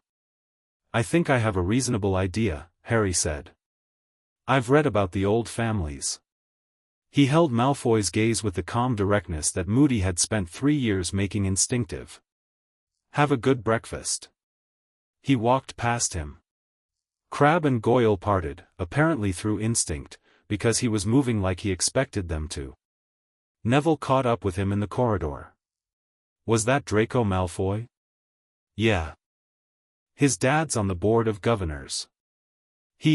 Neville stopped himself, and Harry could see the thing he'd been taught happening, the preemptive shrinking, the management of himself down to something less likely to draw attention. "Say it," Harry said. Neville blinked. "He's bad news, is what I was going to say." "Yeah," Harry said. "I got that." He bumped his shoulder against Neville's, easy, companionable. "Thanks." Classes were interesting, which is to say they were mostly below what Harry had been studying privately but interesting in structure, The way the school approached magic had a different flavor from Remus's teaching, more systematic and less philosophical, and Harry found himself comparing frameworks, noting where they aligned, where they differed. Hermione kept glancing at him during charms with the expression of someone recalibrating. Potions was the exception. Not in difficulty, he'd read the theory extensively, but in atmosphere. Professor Snape taught with the precision of someone who knew everything about his subject and the effect of someone who had decided long ago that warmth was a resource he declined to allocate to first years. He looked at Harry when he entered the classroom and something moved through his dark eyes that wasn't hostility exactly, more like the complicated navigation of someone who saw too many things at once when they looked at a particular face. "Potter," he said. "Our new celebrity." "Professor," Harry said, sitting down. He wasn't going to perform either discomfort or defiance. He'd take the class on its merits. Snape proceeded to question him aggressively and relentlessly for the first 20 minutes, the kind of questioning designed to expose ignorance publicly. Harry answered every question. Not perfectly, he got one wrong, about the specific interaction of powered Bezoar with a living potion versus a prepared one, because Remus's library hadn't covered that specific subcategory. He said, calmly, "I don't know that one. I'll look it up." A pause. Brief. Snape moved on. "After class," Neville said, quietly, "he does that to everyone." "I know," Harry said. "He was my dad's enemy at school. And my mum's friend, for a while." He thought about it. "It's complicated for him. Me being here." Neville stared at him. "How do you know that?" "Remus told me things." He shifted his bag on his shoulder. "I'm not going to make it easier for him to hate me, but I'm not going to make it harder either." He considered. "Much." The owl from Tonks arrived the following Thursday, which was more than a week and therefore a minor violation of their agreement, but he understood it. She was giving him space to settle before checking in, which was very Tonks. The letter was short. "Well? Who did they put you with? Tell me everything. Also Remus says he's very fine and not at all sitting anxiously waiting, and you should know that means he is sitting anxiously waiting. Write to him first and me second. Also, are you eating enough?" "Never mind, ignore that, you're at Hogwarts, of course you're eating. Write back immediately." He wrote back to Remus first, as instructed, and then to Tonks, a long detailed account of the first week that pulled no punches, and then went to the library. The library became his place. Not exclusively, he liked the common room well enough, liked the noise of it, the particular communal sprawl of Gryffindor at rest, but the library was where he went when he wanted to think without anyone talking at him, and he was there enough in the first month that Madame Pants had gone from suspicious observation to a carefully neutral tolerance that was as close to approval as she apparently came. He was in the library in October when something happened that he wasn't expecting. He was working on a charms essay, the actual Hogwarts assigned one, which he was approaching with more care than strictly necessary because he'd made a private decision not to hand in work that was obviously too advanced, that strategy being both good sense and something Tonks had specifically recommended, when someone sat down across from him. He looked up. It was a girl he didn't know. 5th year, he thought, from the badge. She had dark red hair and a face that was doing the specific calculation of someone deciding how to open a conversation. "You're Harry Potter," she said. "Yes," he said. "I'm Lily," she said. "Well, Rosemary. But people call me Lily because of the hair, apparently." She made a gesture at the red hair. "I heard you're in Snape's class and that you answered every question." "Almost every question." "That's extraordinary." She leaned forward. "He spent 6 months making my year feel stupid about potions." "How did you?" "I studied," Harry said. "Before school." "For potions specifically?" "For everything," he said. "I had good teachers." She looked at him for a moment. "You're not what I expected." "No one is," Harry said. Then, because he was curious, what did you expect? The books and the talking and she waved a hand. Boy who lived energy. Whatever that means. Ugh, Harry said, with genuine feeling. She laughed, surprised. Yeah, exactly. She looked at his essay. What are you working on? They talked for an hour. She was sharp and funny and had the manner of someone who'd built confidence slowly and kept it carefully, and she knew things about Hogwarts's political geography, the social architecture, the alliances, the histories, that were genuinely useful. He paid attention. Malfoy made his second attempt in November, which was less of an offer and more of a provocation. He cornered Neville near the dungeons with Crabbe and Goyle arranged behind him, and there was something in his posture that Harry recognized immediately as the body language of someone who had learned that size worked. He'd seen it at Privet Drive. He didn't like it. Longbottom, Malfoy was saying, with the particular bored cruelty of someone who'd practiced it. "D'you think the Sorting Hat put you in the right house? Your parents were really, aren't they, Malfoy?" Harry said. Everyone turned. Harry was leaning against the wall with his arms folded, which was a posture he'd developed for exactly this kind of situation, easy, unhurried, slightly bored, nothing in it that could be called threatening but nothing at all deferential. Moody would have recognized it. "That's enough," he said. Malfoy turned to look at him. Something moved across his face, irritation, then consideration, then the decision that there were witnesses and a calculation was required. "Stay out of it, Potter. This isn't your business." "Neville's my friend," Harry said. "That makes it my business." He held Malfoy's gaze with the calm certainty of someone who had been trained by an Auror since the age of 8 and was not, currently, even slightly worried about two boys twice his width. "Done?" A long moment. Crabbe and Goyle shifted, and Malfoy's expression did something complicated. He was recalibrating. Harry could see it, factoring in the unmistakable fact that Harry was not performing bravery, was not trying to be seen, was simply standing there being immovably unbothered. Malfoy turned and walked away. He didn't say anything. That was the tell. It was an exit that preserved face, but it was still an exit. Neville was quiet for a moment. Then, "You didn't have to do that." "I know," Harry said. "I wanted to." Neville looked at him sideways. "Most people don't want to pick fights with Malfoy." "I didn't pick a fight," Harry said. "I ended one." "There's a difference." That distinction had been one of Moody's first lessons. He'd said it while squinting with both eyes at a 12-year-old Harry as if testing the accuracy of the observation. The fight you don't have is almost always better than the one you do. Unless not having it costs more than the fight would. Then you have the fight and you have it properly. Neville clearly didn't know what to do with this analysis, but he seemed to arrive somewhere useful with it. He picked up his bag. "Thanks," he said, and the word had weight. "Any time," Harry said, and meant it. He told Tonks about Malfoy in his next letter. Her reply came back within 2 days, which was fast even for her, and said, "Good instincts." Malfoy Sr. was a Death Eater who got off claiming he was Imperiused, which may or may not be true but definitely isn't the whole story. Watch the son. Not because he's necessarily dangerous but because he's being trained by someone with an agenda, and kids with agendas are worth knowing about. Also Neville Longbottom. "Harry, does Remus know?" "Oh, he knows, he just told me." "He's doing the face."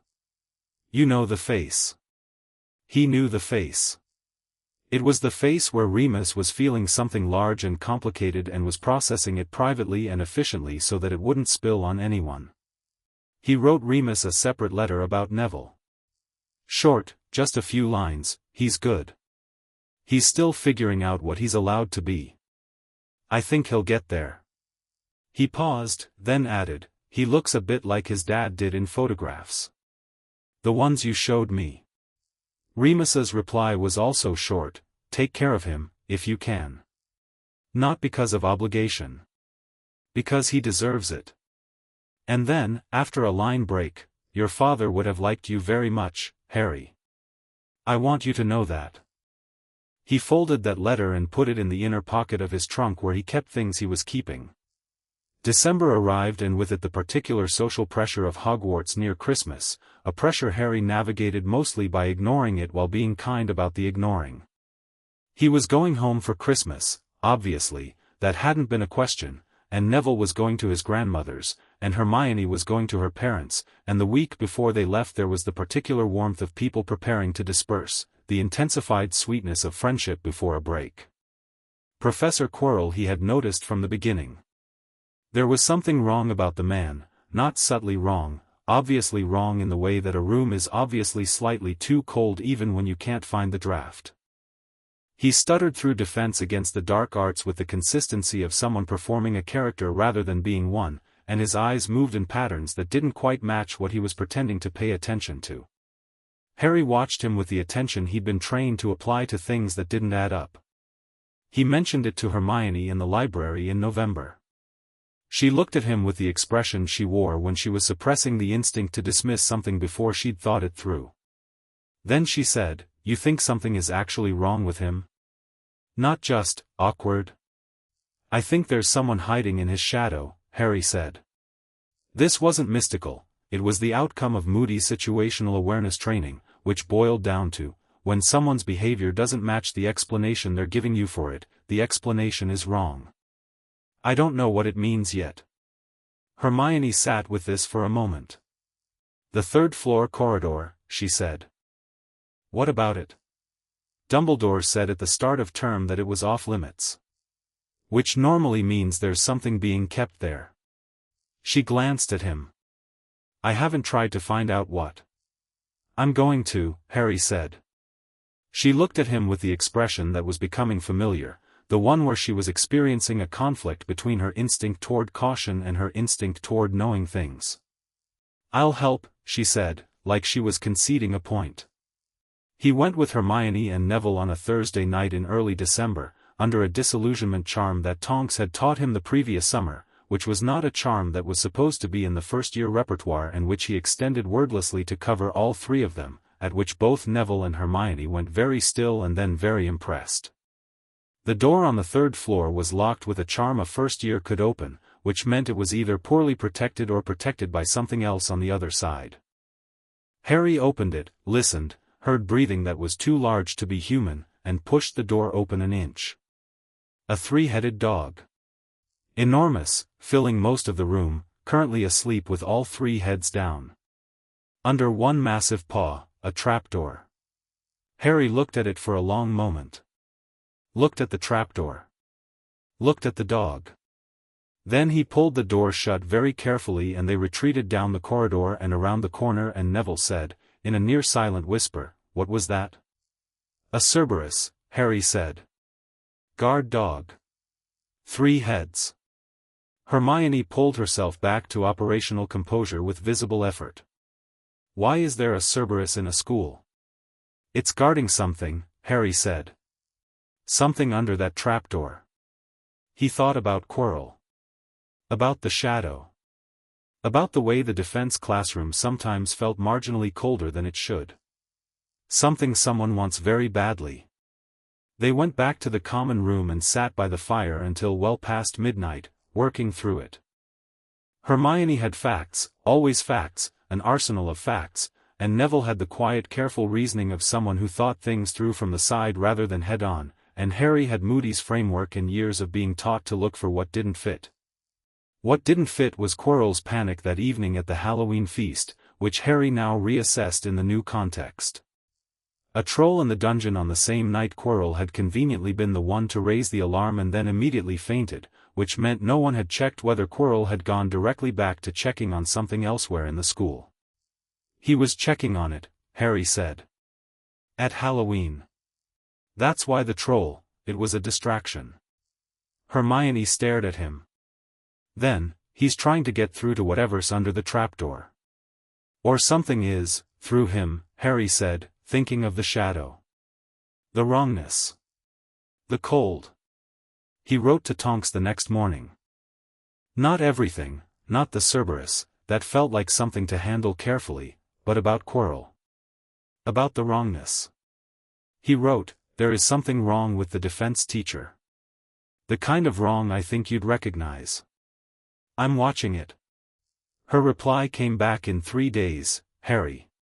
Be careful. Tell Dumbledore." And then, because she knew him, "But also keep watching. And write me everything." He went home for Christmas and the house was exactly as he'd left it, the lights, the kitchen, the apple trees now bare and silver in the December cold, the smell of his mother's cooking and his father's tea, which was how he thought of Andromeda and Ted even though he didn't call them that, having arrived at a system of proper names that was affectionate and accurate without being something it wasn't. Remus was there on Christmas Day, which had become the established pattern, and Tonks arrived at 11 in the morning with her hair flamingo pink because it was Christmas and she felt strongly about festive hair. She pulled him into a proper hug, which was unusual for her, and held on a moment longer than the usual brief one.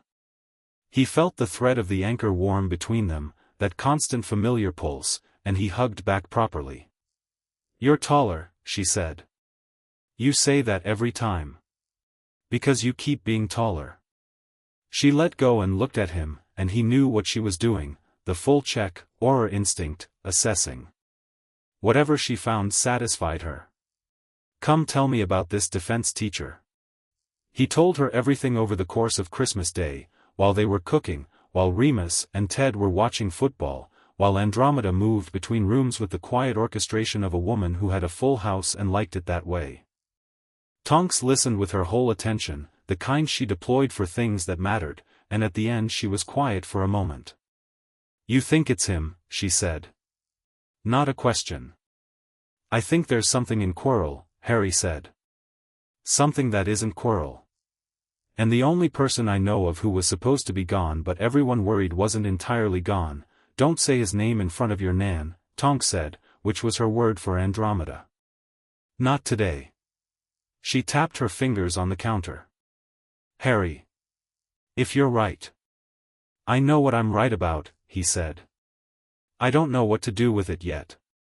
She looked at him for a moment, this 11-year-old who'd been raised in a house full of Aurors and soldiers and people who told him the truth, and she said, "You keep watching. You don't go anywhere near that trapdoor alone. And if it escalates, you come to me before you do anything." "Before," he said. "Before," she confirmed. "Not during. Not after. Before." "Okay," he said. She looked at him. He looked back. "I mean it," she said. "I know you do," he said. "Merry Christmas." She pointed at him for a long moment and then turned back to the potatoes. He watched her for a moment, the pink hair, the familiar set of her shoulders, the anchor warm and steady in the background of his awareness like a second heartbeat, and thought, "I won't go in alone. But I will go." He knew it even then, in the warm kitchen on Christmas Day. Whatever was under that trapdoor, whoever was wearing Quirrell's shadow, it wasn't going to stay quiet until June. Things that wanted something never did. He went back to Hogwarts in January with a head full of Christmas and a plan that was still half-formed and a compass in his pocket, and he walked through the gates of the castle and looked up at the towers against the winter sky and felt, clearly and without ambiguity, that the place was watching him back. Good, he thought. Pay attention. He had charms with Flitwick on the first day back and potions on the second, and on the third day he found Hermione in the library already, which surprised neither of them, with parchment covered in notes about famous alchemists and something she'd found about an object called a philosopher's stone. She looked up when he sat down. "I found it," she said. "Tell me," he said, and leaned forward, and they were off. January unspooled into February and March, and the thing in the castle with them shifted subtly, like a weather system building pressure, and Harry watched it the way he watched everything, carefully, completely, ready. He told Neville some of it. Not all, Neville had enough weight, but enough, because Neville deserved to know what he was potentially in the middle of, and because Harry had learned from watching Remus that the people who kept things from the people they loved, however good the intention, tended to get it wrong. Neville listened with his serious eyes and said, what do we do? We watch, for now, Harry said. And we're ready to move fast when it changes. Okay, Neville said. Simple as that. No qualifications. Harry looked at him. You're good at this, he said. The steady part. A lot of people aren't. Neville looked slightly startled. I don't want to let people down. You won't, Harry said, with the conviction of someone who'd assessed the question and was confident in the answer. Neville appeared to have no immediate response to being told something true about himself. He looked at the table. Then he said, the compass. The one you always carry. What about it? Does it always point to Tonks? Like, to home? Harry took it out. The needle was pointing southeast, toward London, toward the house in Hertfordshire, which was technically southwest, but the compass had its own geometry. To wherever home is, he said. Right now it's pointing at the house, I think. Or maybe at Tonks. She's in London today, she told me. Neville looked at it. What's it like? Having, I mean. He stopped, navigating something careful. Having people like that. Harry thought about how to answer. He thought about the cupboard, and the anchor, and the first night in the kitchen with Andromeda, and Remus on the stairs, and Ted at the football, and Moody's gruff particular approval, and Tonks's pink hair on Christmas morning. It's the best thing, he said. It makes everything else possible. Neville nodded. He looked at the compass for another moment, then looked up, and in the line of his jaw and the set of his eyes Harry saw something that had been trying to happen for months, maybe years, a slow decision, and it was arriving now, here, in this particular moment. I'm allowed to have this too. People who stay. A real home. I'm allowed. Harry didn't comment on it. He put the compass back in his pocket and picked up his book. Some things you let happen without narrating them. They were better for it. Outside, the February cold was losing its grip, and somewhere in the foundations of the castle something old and watchful shifted and waited, and Harry Potter sat in the library at Hogwarts and read his sixth-year theory text and planned. Chapter 4, The allure that didn't work. 3 years had a way of compressing in memory while expanding in the living of them. Harry turned 14 in July of 1994 in the back garden with the lights and the apple trees and Ptolemy on his shoulder eating stolen chicken, which the owl had developed into something approaching a personality trait. The garden was fuller now. Ted's niece Emma had come, and Neville had come for the first time, quietly thrilled and slightly overwhelmed by the warmth of it, and Hermione had come with her parents, who spent an hour talking to Ted about Muggle things with the comfortable ease of people who didn't need to navigate 2 worlds simultaneously. Remus was there. Moody was there, eating cake again, watching everything with his magical eye in the rotating way that Hermione found unsettling and Neville had learned to ignore. Tonks gave him a new notebook, not a magical one, a plain Muggle one, black cover, good paper, and said, for whatever's in your head that you're not saying yet. He looked at it. Then at her. How do you know there's something? Because you do the thing with your jaw when you're thinking hard about something you haven't decided how to handle yet, she said. You've done it since you were 9. He touched his jaw. I don't do a thing with my jaw. You absolutely do, Remus said, from 3 feet away, not looking up from his book. He took the notebook. He used it. It was full by Christmas. The years since the end of first year had been, eventful was one word. He'd gone through the trapdoor in June of first year, alone in the end because he'd sent Hermione and Neville back for help and gone forward alone, which Tonks had been furious about in the way she was furious when she was mostly frightened, all sharp edges and clipped sentences. He'd faced Quirrell in the mirror chamber and felt the thing behind Quirrell's face, weightless, cold, ancient hatred wearing a borrowed body, and it had tried to touch him and recoiled, hissing, because the anchor ran through him like a fault line, and whatever Voldemort had used to anchor himself to the living world was fundamentally incompatible with it. He'd walked out of that room with Quirrell dead on the floor and Voldemort's whispered threats already fading, and he'd been in the hospital wing for 3 days, and the first person through the door when he woke had been Tonks, who had driven from London in a Muggle car doing speeds that she had not disclosed to him.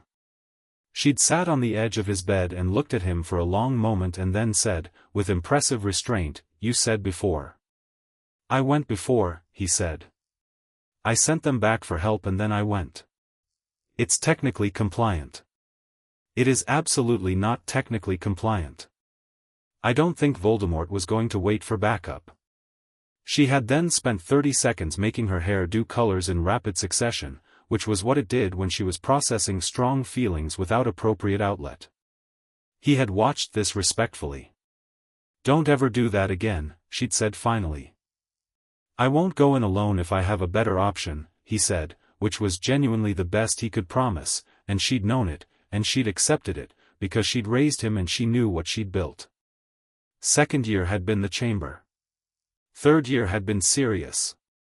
Sirius had been the one that undid Remus in the best possible way.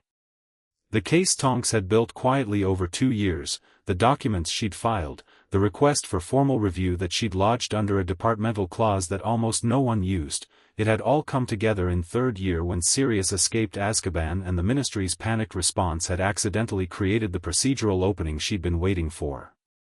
She'd walked into the review hearing with 12 years of documented injustice and walked out 3 hours later with an order for formal proceedings. The full trial had taken 4 months. Remus had testified. Harry had submitted a written account.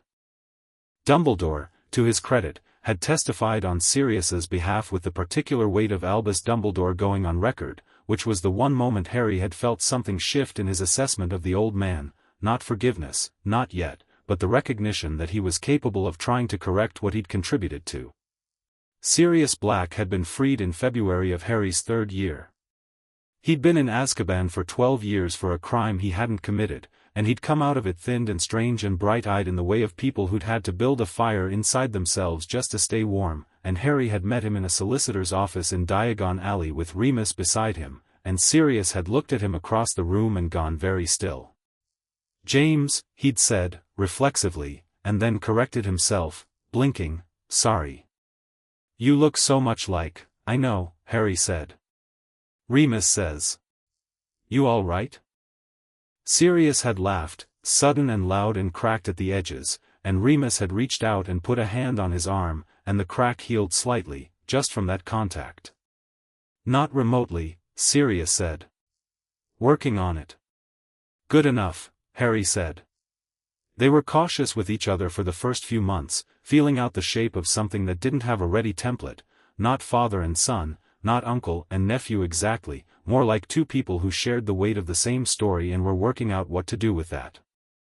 It helped that Sirius, once he'd recovered enough to be himself, turned out to be the most chaotic person Harry had ever met, including Tonks, and Harry had grown up with Tonks as his primary reference for chaotic, which meant the bar was not low.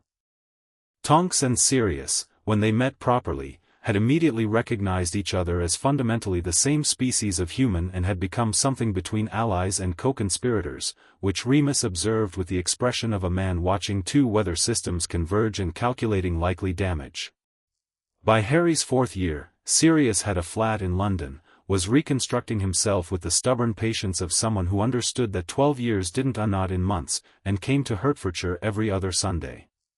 He and Harry played chess, which Sirius won consistently and without mercy, and talked about James with the openness of someone who had been storing those stories for a very long time and was grateful to finally have somewhere to put them. This was the context of Harry in September of his 4th year, boarding the Hogwarts Express with Neville and Hermione, when they found out about the Triwizard Tournament. The announcement came at the start of term feast, Dumbledore at the staff table with a particular quality of deliberateness that Harry had learned to identify as the old man about to say something that would affect Harry specifically. He was rarely wrong about this. He was not wrong now. The tournament. 3 schools. 3 champions. An age line. An impartial judge. Eternal glory. Harry ate his dinner and listened and thought about it from several angles simultaneously, the way he thought about most things. Eternal glory was not something he had strong feelings about. Dangerous magical competition at 14 was something he had slightly stronger feelings about, specifically the feelings of someone who had been specifically trained to assess risk and was currently assessing it. He looked at Dumbledore. Dumbledore was not looking at him, which meant Dumbledore was thinking about him. Neville said, "Are you going to enter?" "No," Harry said. Hermione looked at him. "Just, no? You're not even tempted?" "I'm 14, Harry said. "The age line exists for a reason. And there are 3 other people who are actually going to enter this thing who've prepared for it, and I'm not going to take a spot from them." He thought about it. Also, someone's going to get hurt. Tournaments like this historically have a casualty rate. "You've read about it," Hermione said. "Of course I've read about it." Hermione had also read about it. They agreed on the casualty rate. The Beauxbatons delegation arrived on a Wednesday in October, a carriage pulled by enormous winged horses, and Harry was in the entrance courtyard with most of the school watching when the door opened and students filed out with the coordinated grace of people in a cold climate who'd put on their best.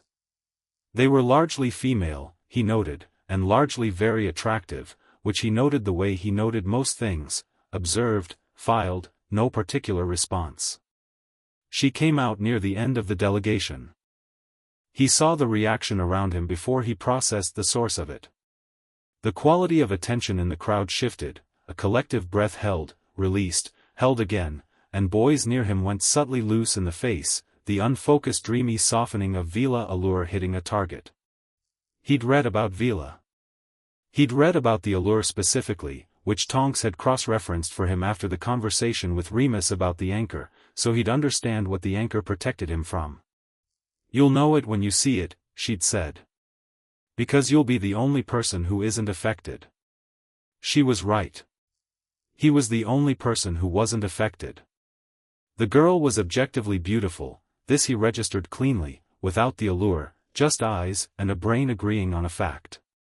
Tall, blonde, with the particular quality of someone who had learned to carry the weight of being looked at without being crushed by it.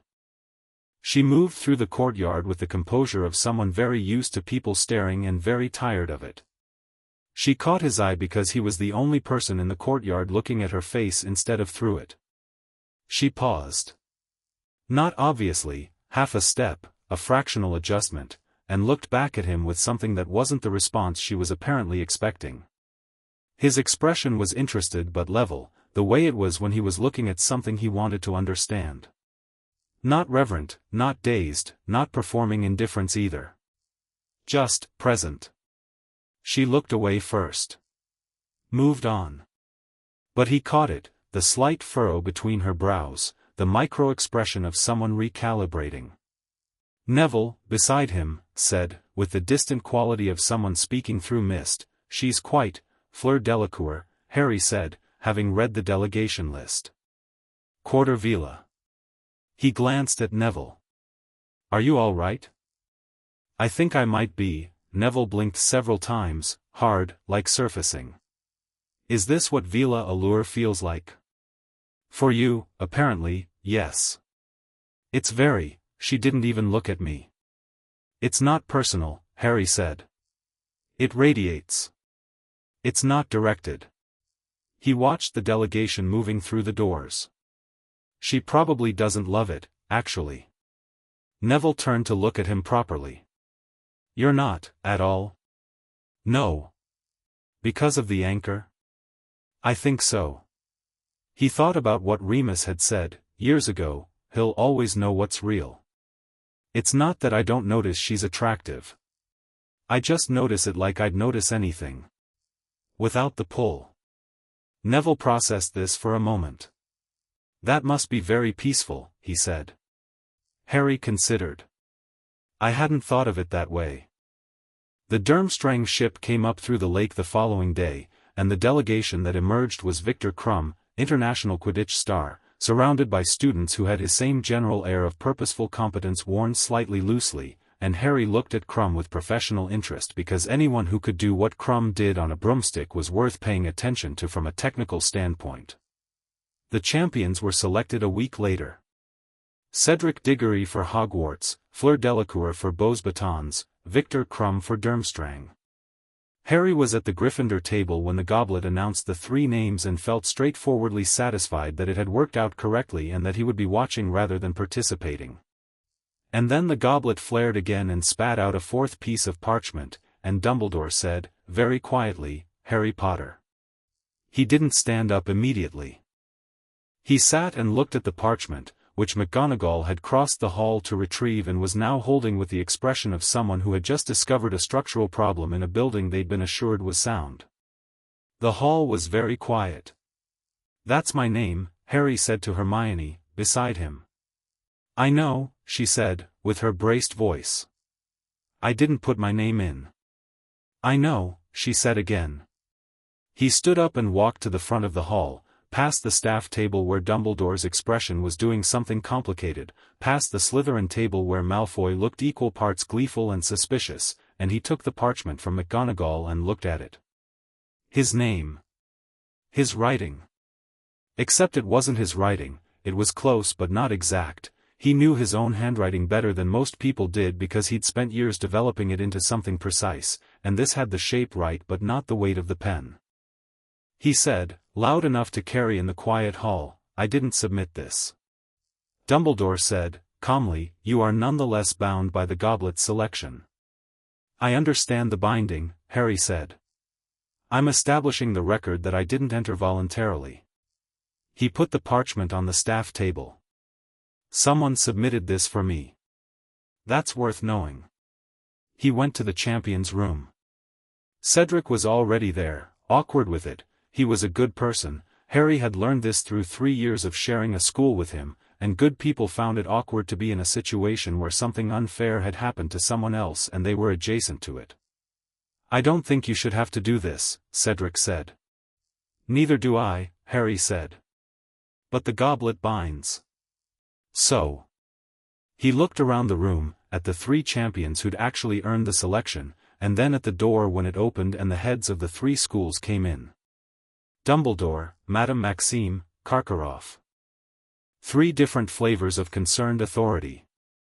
Karkaroff looked at him with something that wasn't quite recognition but was adjacent to it, the look of a man seeing a name attached to a face for the first time and finding the face more than he'd expected. Karkaroff had been a Death Eater who'd bought his freedom with names. Harry had read the trial transcripts. Dumbledore said, again, the binding. I know about the binding, Harry said, to all 3 of them. I also know this is what someone wanted, me in this tournament. I'm going to compete because I have to. But I want it noted, formally, that I was entered without my consent and that I will be conducting my own investigation into who did it. A silence. Madame Maxime looked at him with a sharp, reassessing gaze. Karkaroff's expression settled into something smooth and watchful. Dumbledore looked at him with the look he'd been giving Harry since Privet Drive, the one that meant he was recalibrating something he'd thought he understood.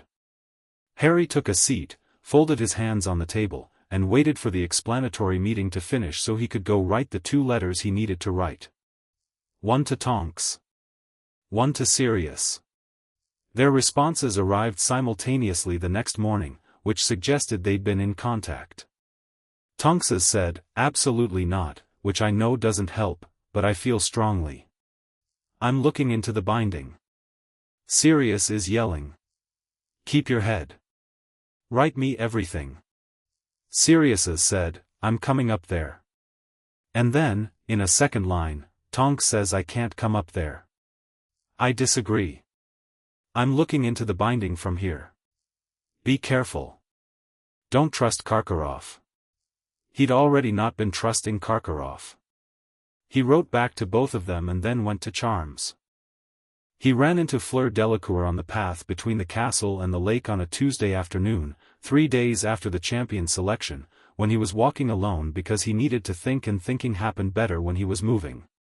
She was walking in the opposite direction, also alone, also clearly in the process of thinking, and they nearly collided at a path junction because both of them were paying more attention to internal processes than external ones. Pardon, she said, stepping back. My fault, Harry said. Sorry. She looked at him. It was the look she'd given him in the courtyard, the same fractional recalibration, the same slight furrow. Up close he could see what the courtyard distance had flattened. She was tired. Not obviously, she had excellent composure, but around the eyes and in the set of her jaw, the weariness of someone operating in a foreign environment and finding it more exhausting than they'd anticipated. "You are Harry Potter," she said. "Yes. You're Fleur Delacour." A pause. "You looked at me in the courtyard," she said, direct and French, no social softening. "When we arrived. You were the only one who looked at my face." He considered this. "The allure was affecting everyone else," he said. "I was just looking." Her eyes narrowed slightly. "You were not affected." "No." She studied him. Most people, he thought, when they learned the allure hadn't worked, either became defensive or performed extra attraction to compensate. She did neither. She was just interested. The frown of someone encountering a variable they hadn't expected. "Why not? It's a long story involving a metamorphmagus and some unusual magic when I was 6, he said. "The short version is that anything which works by making me want something I didn't actually choose to want, it doesn't take." She absorbed this with the expression of someone running genuine analysis. "Then, is that why you can look at me like a person?" It wasn't quite a question. He answered it as one. "You are a person," he said. "It's not complicated." Something moved through her face, not sentiment, not quite, but something that was the beginning of a feeling she was deciding what to do with. "Most boys here, I know," he said. "It's not their fault. But it's probably exhausting." A silence. The lake was gray and flat in the November light, and somewhere far out something moved under the surface, slow and large. Fleur looked at it, then back at him. "You didn't enter this tournament," she said. "No. But you will compete." "I have to." She considered this. "Then I will try not to beat you too badly," she said, which was delivered completely straight, and which he understood a beat later was humor. "Appreciated," he said. "I'll try to return the favor." The corner of her mouth moved. She turned and continued on her path. He watched her go for a moment, thinking, not with the diffuse non-thinking of the allure, but with the clean interested attention of someone who had found something they wanted to understand, and then turned and continued on his own. He wrote to Tonks that evening, met Fleur Delacour. "You were right about the allure not working." She noticed. "We had an actual conversation, which I don't think she has often here." He paused, then added, "She's interesting when you're not busy being dazzled." Tonks wrote back, "Oh no." And then, a line break later, not "oh no" in a bad way. Just "oh no" in a Tonks way. Sirius says to be careful. I say, be yourself, obviously. You're terrible at being anything else anyway. The first task announcement came, dragons. 4 species, 4 champions, 1 dragon each. He found out the same way Cedric did. He told Cedric because Cedric had been fair to him and fairness deserved reciprocation, and then he spent 4 days planning. He didn't fly past the dragon. He thought about flying past the dragon, which was the obvious approach, and then he thought about what Moody would say about obvious approaches, which was approximately "that's what they're expecting you to do, so don't do that." He thought about the dragon specifically, a Hungarian horntail, worst possible draw, and he thought about what a dragon was, fundamentally, which was a territorial animal with very good senses and a strong instinct to protect what it was guarding. He thought about the fact that the egg was just sitting there in a nest. He spent 2 days in the library reading about dragon psychology, specifically territorial behavior and the distinction between active threat response and passive guard behavior. He found what he needed on the 3rd day, in a pamphlet from the Department for the Regulation and Control of Magical Creatures that was so dry and bureaucratic that he was almost certainly the first person in Hogwarts history to have read it voluntarily. On the morning of the first task he told Hermione his plan, and she looked at him for a long moment and said, "That could actually work." "It'll work," he said. If the dragon is exhibiting standard territorial behavior and not enhanced aggression. The handlers said standard. The handlers could be wrong. Then I adapt, he said. That's the plan. Adapting isn't a plan, it's a contingency. It's both, he said. I've had 5 years of Moody telling me that the best plan is a good framework and fast thinking, not a script. She thought about it. Be careful, she said, which was as close to approval as Hermione got when she had reservations. Neville said, simply, you'll be fine. Said it the way he said things he meant. In the arena, the horntail was enormous and furious and smelled of brimstone and contempt. Harry stood at the entrance for 10 seconds, assessing the dragon's position, the nest's position, the handlers at the perimeter, the angle of the sun, the way the dragon's eyes were tracking the handlers and not the entrance where he stood. He didn't summon his broom. He didn't run at the dragon. He walked to the left, slowly, toward the far edge of the arena, and he pulled out his wand and cast a distraction charm at the opposite wall, nothing aggressive, just noise and light, exactly the stimulus a territorial creature responded to by turning toward it. The horntail swung its head toward the light. He walked quickly and directly to the nest, took the golden egg, and walked back out. The whole thing took 40 seconds. The crowd was absolutely silent for approximately 3 seconds, and then it exploded, and the judges held up their scores, and Harry put the egg under his arm and didn't celebrate because what he felt was mostly the clean satisfaction of a problem solved correctly. He found Fleur afterward, in the champion's tent, still composed but with something slightly loosened in her posture, the post-adrenaline settling. Her dragon had been the one that got away from the handlers briefly, which had resulted in a more spectacular display than the other tasks and some minor burns. She had handled it brilliantly, which he had watched from the observation area with genuine admiration for her spell work. You walked, she said, when she saw him. Dragon psychology, he said. They'll turn toward an active stimulus and ignore a slow non-threatening movement. She stared at him. You read about dragon psychology. It seemed relevant. She looked at him for a long moment, and then she laughed, real laughter, surprised out of her, full and warm and nothing like the polished composure she wore in public. Mon Dieu, she said. You are the strangest person in this tournament.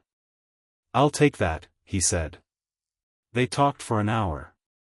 She was from the south of France, near Marseille, and she had a younger sister named Gabrielle who was 9 and whom she spoke about with a directness of love that Harry recognized as the same thing he had for the house in Hertfordshire and everyone in it, the particular fierceness of people who knew exactly what they'd fight for. She had wanted to enter the tournament because she was the best in her year and she wanted to prove it in a context where her allure couldn't be credited for anything, where it was just her skill. She said this without self-pity, just fact. People assume, she said. That the allure does your work for you, Harry said. Yes. A pause. Do you? No, he said. You got through a dragon on skill. I watched. She looked at him steadily. He looked back. The thing she was deciding was visible in her face, not the decision itself but the fact of its happening, and he waited without pushing. You are easy to talk to, she said finally. That is unusual. I've been told I'm not actually easy to read, he said. Tonks says I have a jaw thing. Who is Tonks? She raised me, more or less. She's an Auror.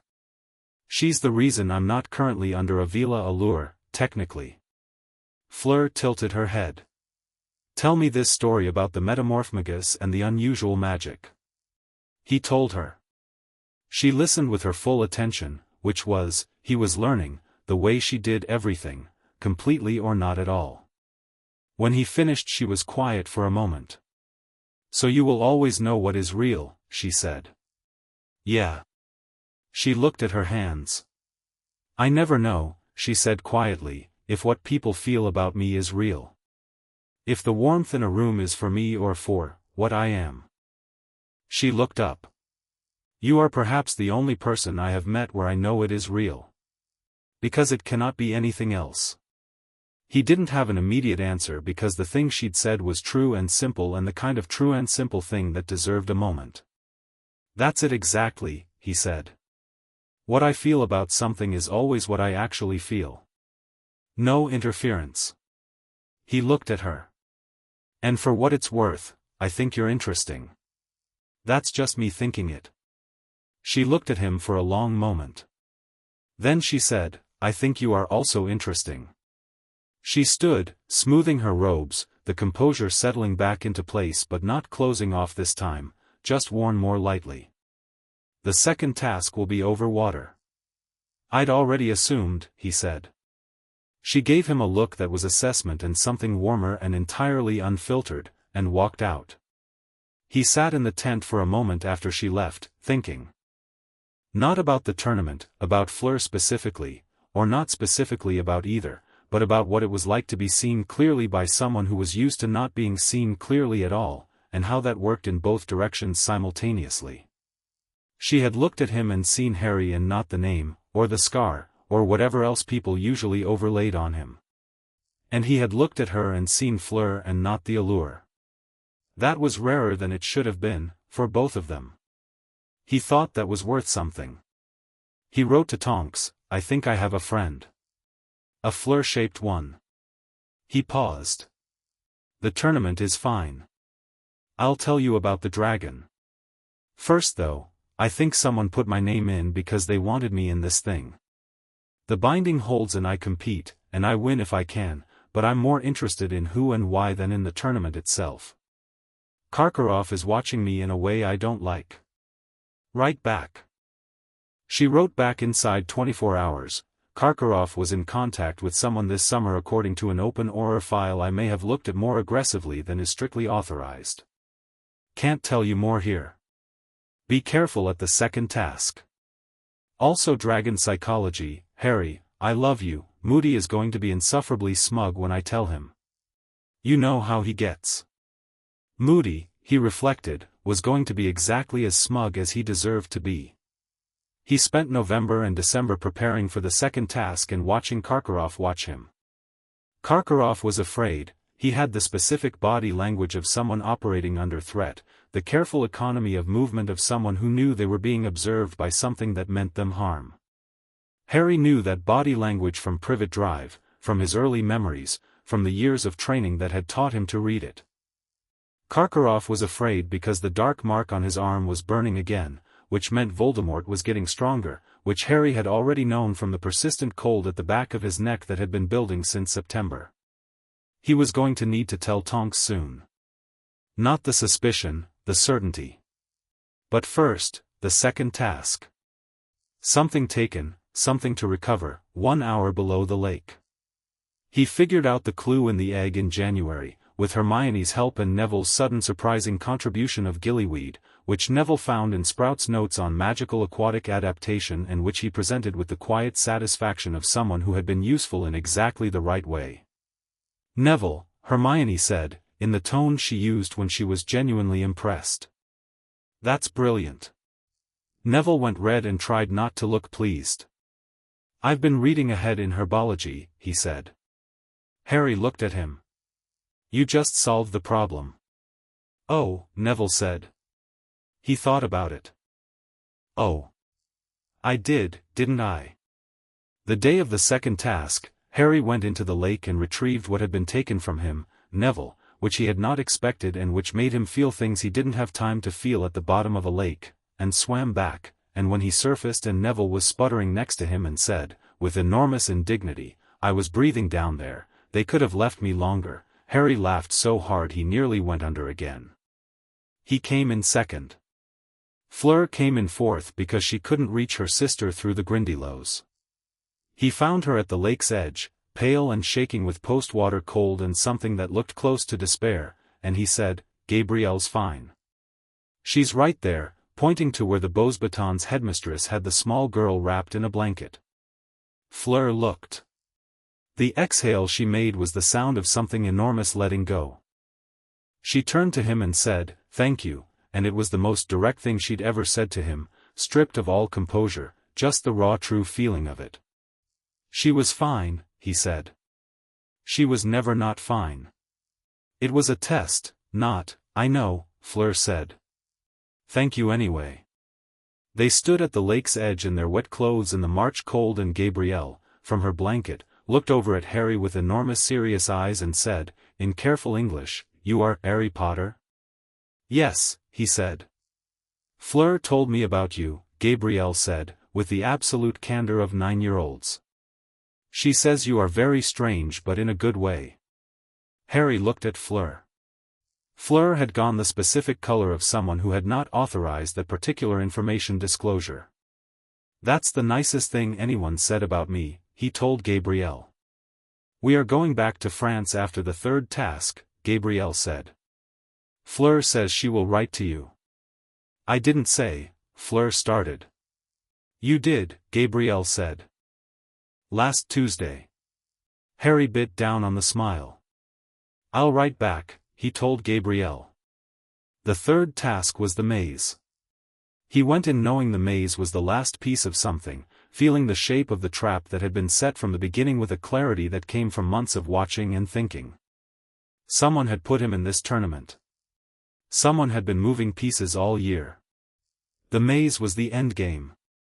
He went in with every skill he had and the complete absence of recklessness, not caution, not hesitation, just the clean efficient movement of someone who had been trained to think and fight at the same time. He reached the cup with Cedric. He told Cedric not to touch it. Cedric was already reaching, the compulsion of the prize after so long working toward it, and Harry grabbed his arm and said, "Don't." Cedric stopped. "What? It's a portkey," Harry said. "Someone put me in this tournament to get me here, to this cup, and they put a portkey in it. I don't know where it goes, but I know it's not the exit." Cedric looked at him. Then at the cup. Then back. "How sure are you?" "Sure enough," Harry said. Cedric looked at the cup for a long moment, and Harry could see him working through it, the prize, the glory, the months of effort, weighed against the look on Harry's face and whatever Cedric Diggory, who was a good person, knew about Harry Potter's instincts by this point in the year. "What do we do?" Cedric said. "We go back out," Harry said. "We tell Dumbledore. Tonight. All of it." They walked back through the maze and out the entrance and into the arena where the crowd was waiting, and Harry went directly to Dumbledore and said, "The cup is a portkey. I need to tell you everything." Dumbledore looked at him for 3 seconds. Then he said, quietly, "Come with me," and they walked out of the arena and into the castle, and Harry talked, and Dumbledore listened, and this time the old man didn't reach for reassurances or strategic information management.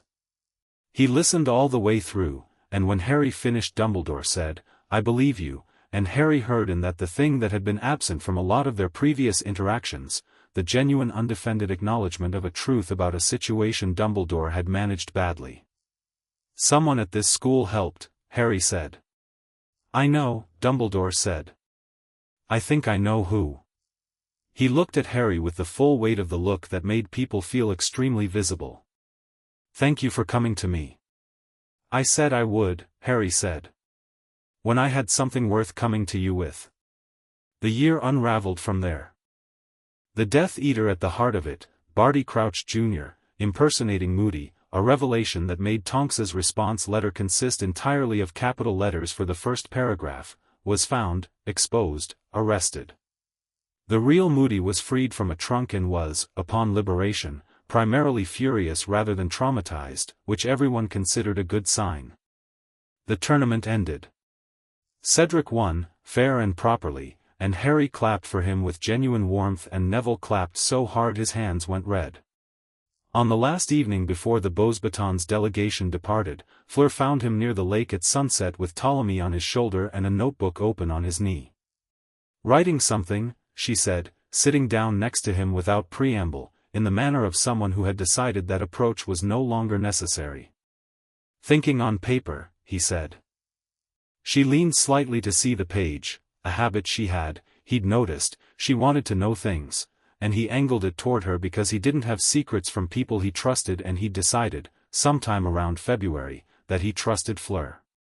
The page had a list, names, connections, a rough map of how the year's events connected. "You figured all of this out," she said, reading through it. "Most of it." Hermione got the Crouch connection. "And you went to Dumbledore." "The right move," he said. "Eventually." She was quiet for a moment. "Where I come from, boys like you," she stopped, edited something. "People with your kind of power usually become a certain kind of thing. Surrounded by people who want to be near the power. Believing their own importance." She looked at him. "You are not that." "I had good teachers," he said. "Yes," she said. "I think so." She looked out at the lake. "I am going back to France tomorrow. I have one more year at Beauxbatons and then," she shrugged. "Then I will see." She turned to look at him. "I meant what Gabrielle said. I will write." "I know," he said. "So will I." She held his gaze for a moment, and he held hers, and there was nothing in it that was performance or strategy or the allure doing anyone's emotional work for them. Just two people who had, over the course of a year of extraordinary circumstances, arrived at something genuine. "You are still the strangest person I have met," she said. "You're the second strangest I've met," he said. "Tonks is first." She laughed, the full warm surprised laugh. "I would like to meet this Tonks." "She'd like you," he said. "She appreciates people who are exactly what they are." Fleur stood, brushing grass from her robes. She looked at him once more, and he thought he could read the whole register of the look now: affection, respect, the beginning of something that didn't have a name yet but would grow into one. "Right," she said. "Definitely," he said. She walked back to the castle. He watched her go and then looked back at his notebook, and the lake going gold in the evening light, and Ptolemy making a contemplative sound on his shoulder. He thought about what Remus had said, years ago, standing in the kitchen with cold tea. "He'll always know what's real." What was real? Fleur had looked at him and seen Harry. He had looked at Fleur and seen Fleur. That was the whole of it, clean and uncomplicated and worth more than all the allure in the world. He added one more line to the notebook: "Someone put me in this tournament to deliver me to Voldemort. They failed. He's not gone. He's coming." He looked at the line for a moment. Then he closed the notebook and stood up, and Ptolemy took off from his shoulder into the evening air, and Harry walked back to the castle with everything he knew and everything he was and the anchor steady in his chest, a warm constant thread that said, "You know what's real. You know what matters. You know what you're building." He went to write the most important letter he'd sent in 4 years. Chapter 5, The war that started quietly the summer after the tournament was the last quiet summer. Harry knew it the way he knew most things, not through premonition but through pattern recognition, the accumulated data of 4 years of watching things build. He knew it the way Tonks knew it, the way Remus knew it, the way Sirius knew it, with the particular cold certainty of a man who had been imprisoned for a war and recognized the smell of another one starting. They all sat around the kitchen table in Hertfordshire on a Thursday evening in August and talked about it plainly, which was the only way they knew how to talk about things, and the plainness of it was its own kind of relief. "He's reforming," Harry said. "Not present yet, not fully. But the activity has a pattern, specific disappearances, specific targets. He's collecting people and resources." Tonks had a file open on the table, which she absolutely should not have brought home and which Andromeda had looked at once and then pointedly looked away from. 3 known Death Eaters reported moving, all in the same 6-week window. 2 Azkaban breaks in the last month that the Ministry is calling administrative incidents. "Administrative incidents," Sirius repeated, in the tone of a man who had spent 12 years in Azkaban and found the Ministry's relationship with that institution personally instructive. "They don't want it to be true," Remus said. "Fudge especially." He built his political identity on the war being over. "The war being over doesn't make it over," Harry said. "No," Remus agreed. "It doesn't. They talked until midnight. Dumbledore had been in contact, carefully, through indirect channels, because whatever his relationship with Fudge had been, it was now in the early stages of serious deterioration. He wanted to reconvene the Order of the Phoenix. He wanted Harry's account of the tournament, properly, formally, as testimony rather than briefing. Tonks had said yes to both. Sirius had said yes, slightly louder than necessary. Remus had said yes with the resigned practicality of a man who'd expected this and had been making internal preparations. Harry had said yes because of course he had, because there was no version of this where he stood at the edge and watched, and everyone at that table had known that before the question was asked. He went back to Hogwarts in September carrying a year's worth of more complex knowledge and a cold at the back of his neck that hadn't gone away since the tournament. The Ministry had sent someone. This was the first thing he learned at the start of term feast, looking at the staff table and finding a new face in the defense seat, a small, soft-looking woman in pink, with a smile that sat on her face like a mask that had been adjusted too many times and never quite settled back into a natural position. Professor Umbridge. Senior Undersecretary to the Minister. She sat at the staff table and radiated the particular energy of someone who had been placed in a room specifically to report back to someone else, and Harry looked at her for approximately 10 seconds and thought, this is going to be a problem. He was not wrong. Umbridge's first class established the parameters clearly: no practical magic, theory only, ministry-approved curriculum, a textbook that had been selected with the specific care of someone trying to teach defense against the dark arts without ever actually discussing defending against anything dark. Harry read the textbook on the first night. It was impressive in its uselessness. Comprehensive, well-structured, completely divorced from the reality of what was coming and what was already here. He went to Umbridge's second class with his book and his complete attention and said, during a pause in her overview of ministry-approved defensive theory, "When are we doing the practical component?" She looked at him. The smile adjusted. "The curriculum is designed to, Voldemort is back," Harry said, conversationally, not loudly, just the fact of it. "Not at full strength yet, but active and building. The students in this room are going to need to know how to defend themselves." "When does this curriculum address that?" The silence that followed was the specific silence of a room where everyone's attention had sharpened to a point. Umbridge said, in the sweetest possible tone, "Detention, Mr. Potter." "Understood," Harry said, and went back to reading. Not the textbook. The sixth-year theory text he'd brought instead. He did the detention. He was not intimidated by the detention. He had been trained by Alastor Moody and raised by Nymphadora Tonks, and the concept of being intimidated by a ministry bureaucrat in a cardigan required a more active imagination than he currently had access to. She used a blood quill. He felt the cut open on the back of his hand and looked at it, "I must not tell lies," carved in his own blood, and looked up at Umbridge, who was watching him with the specific attention of someone who expected a reaction. "You know this is illegal," he said. The ministry hasn't authorized torture as a detention implement," he said. "Though given the current climate I'd put nothing past them." He put his quill down. "I'll be noting this in my Auror Contacts incident report. For the record." Something moved through Umbridge's eyes, not quite fear, more like the recalculation of someone who had expected a frightened child and had got something considerably different. He finished the detention. His hand healed over 2 days, Madame Pomfrey clucking over it with the professional fury of someone who found her medical oath in direct conflict with Hogwarts's institutional politics. He filed the incident with Tonks in his weekly letter, clinical and specific, the way she'd taught him to document things. Tonks's response was one of the most controlled letters she'd ever written to him, which meant she was furious.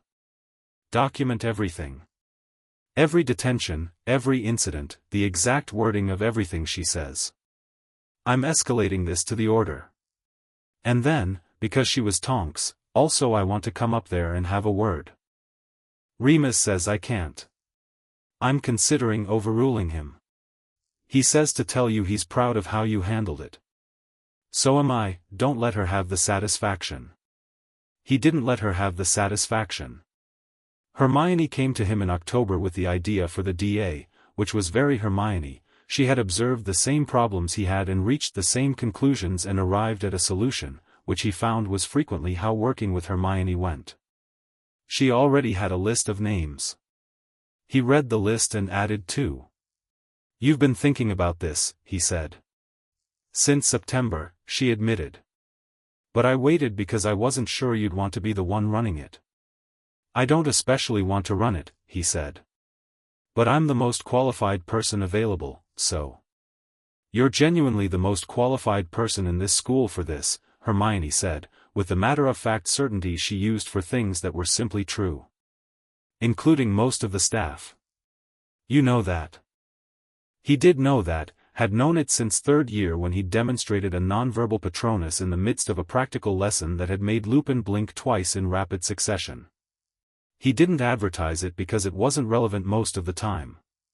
But in this specific context, with what was coming, it was extremely relevant. "Right," he said. "Set up the meeting. The Hog's Head, Aberforth's place, not somewhere Umbridge's people will look first." "How do you know about Aberforth?" Hermione said. "Dumbledore has a brother who runs a pub in Hogsmeade. It's not a secret, he's just not interesting to people who don't go looking." He thought about it. "Aberforth will let us use the back room. He doesn't particularly like his brother, but he likes the Ministry considerably less." "You've met him?" "Once. Last year. He has an opinion about everything and he shares it freely, and he's got better information about what's actually moving in the magical world than most people who work in it." He picked up his bag. "He also keeps goats, which is its own thing." Hermione looked like she was filing this. "Right." The Hog's Head meeting went better than Harry had expected, partly because he'd underestimated how many students had been quietly frightened for months and were waiting for someone to do something useful with that fear. 29 people signed the parchment. He looked at the list: Neville at the top, Hermione, Ginny Weasley, who had a particular quality of focused anger that he recognized as useful, Luna Lovegood, who seemed to operate on a different perceptual frequency from most people and who Harry had always found interesting in the way you found things interesting when they didn't fit your existing categories. He told them what he knew. Not everything, some of it was order-level intelligence that wasn't his to share, but the operational truth of it: there was a war coming, the Ministry was pretending otherwise for political reasons, the curriculum they were being given was inadequate, and the option of being passive and waiting for the adults to sort it out had a failure rate Harry was not comfortable with. He said, "I'm not training you to be soldiers. I'm training you to stay alive and protect the people next to you. Those are different things." He caught Neville's eye. Neville had the expression of someone who had been waiting for permission for a very long time and had just received it. The DA met in the room of requirement, which Harry found the second week of October by the simple method of walking past the same stretch of wall 3 times and thinking about what he needed, because he'd read about the room in second year and had been waiting for a reason to need it. It materialized: a large empty space with practice dummies, a good floor, shelves of reference texts, and lighting that adjusted based on what they were working on. He taught them the way Remus had taught him, and the way Moody had trained him, which was to say, here is the theory, here is why it works, here is the practice, here is how it fails, now do it until it's instinct. He was not a gentle teacher. He was clear, patient, direct, and he gave people tasks at exactly the level they needed to work at to grow, which for some people was harder than they'd been assuming and for some people was harder than they'd been asked for in years. Neville was one of the latter. 3 weeks in, Neville produced a full-force reducto that blew the practice dummy clean off its stand and across the room, and stared at his own wand like it had done something unexpected, and Harry said, "You've been working at half capacity for 5 years." Neville looked at him. Then at the smoking remnant of the dummy. "I didn't know I could do that." "You could have done that at 13, Harry said. "Probably earlier." "What happened to your confidence?"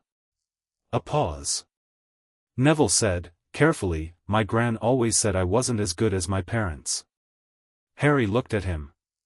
He thought about all the things he knew about Neville's parents, about Alice and Frank Longbottom, who had been two of the best Aurors of their generation, who had been taken from their son not by death but by something worse. He thought about what Remus had said once: Frank would have loved him. Alice used to laugh all the time, you could hear it down the corridor. He thought about the shape of what Neville carried and how he'd been carrying it, and about the particular cruelty of a grandmother who loved her grandson but measured him constantly against an impossible standard. Your parents were extraordinary, Harry said. You are also extraordinary. Those two things are not in competition. He held Neville's gaze. You don't have to be them. You just have to be you, as completely as possible. Neville was quiet for a moment. The room hummed around them. Okay, Neville said. And then, okay. Said it like he was agreeing to something larger than the word. Luna found Harry after the 4th DA meeting, materializing at his elbow with the complete absence of normal social approach that was one of her particular qualities. You teach the way someone who's been in real danger teaches, she said. Not the way someone who's read about danger teaches. I have been in real danger, he said. Yes, she said. That's what makes the difference. She looked at him with her wide, clear eyes. The Raxperts are very dense around Umbridge. That usually means someone who doesn't like reality. That's one way to put it, Harry said. You're not frightened of her, Luna said. No. That makes her more dangerous, Luna said, calmly. People who aren't afraid of Umbridge usually become Umbridge's priority. She needs people to be afraid. When they aren't, she escalates. Harry looked at her. Luna Lovegood saw things sideways to the normal angles of vision, which meant she occasionally saw things everyone else missed. You're right, he said. I usually am, she said, without ego. Just about unusual things. Umbridge escalated in November. Educational decrees multiplied across the notice boards with the accumulating speed of a bureaucracy that had found its justification. No student organizations without ministry approval. No mention of certain events. No communication with certain individuals. She appointed an inquisitorial squad from the Slytherin table, Malfoy at the front of it with the particular satisfaction of someone who had been waiting for institutional authority to back his instincts. Malfoy was not the problem. Malfoy's father was the problem, and Malfoy was his father's instrument, and that distinction mattered because it meant Draco Malfoy was not making strategic decisions, he was executing someone else's strategy, which made him predictable. Harry was not predictable. This was, he was learning, one of his better qualities. The DA moved faster. He pushed the level, patron uses, shielding charms at advanced angles, stunning spells in combination, the sequence work that Moody called combat threading, where you practiced spells not in isolation but in the flow of actual engagement. Some of them struggled. All of them improved. He learned things as a teacher that he hadn't fully understood as a student, that the best way to understand your own magic was to watch someone else encounter the same problems and have to talk them through it. He wrote to Tonks every week, long detailed letters, encoded at her suggestion using a substitution method she'd taught him in 3rd year. She wrote back with order intelligence that she absolutely should not have been sharing with a 15-year-old, framed carefully enough that it was technically within the rules she was operating under, in the way that Tonks had always technically operated within the rules while doing things that made Moody question his life choices. Sirius wrote from Grimmauld Place, where he was confined for reasons that made him furious and which Harry thought were genuinely unfair, and had said so to Dumbledore in a direct conversation during the Christmas break. Dumbledore had looked at him with the expression of someone navigating between two competing necessities and said, I know it isn't comfortable. It's not comfort that's the issue, Harry said. He spent 12 years in a cell. Putting him in a different cell isn't protection, it's the same pattern dressed differently. He held Dumbledore's gaze. He needs to be useful. That's what people like him and Tonks need.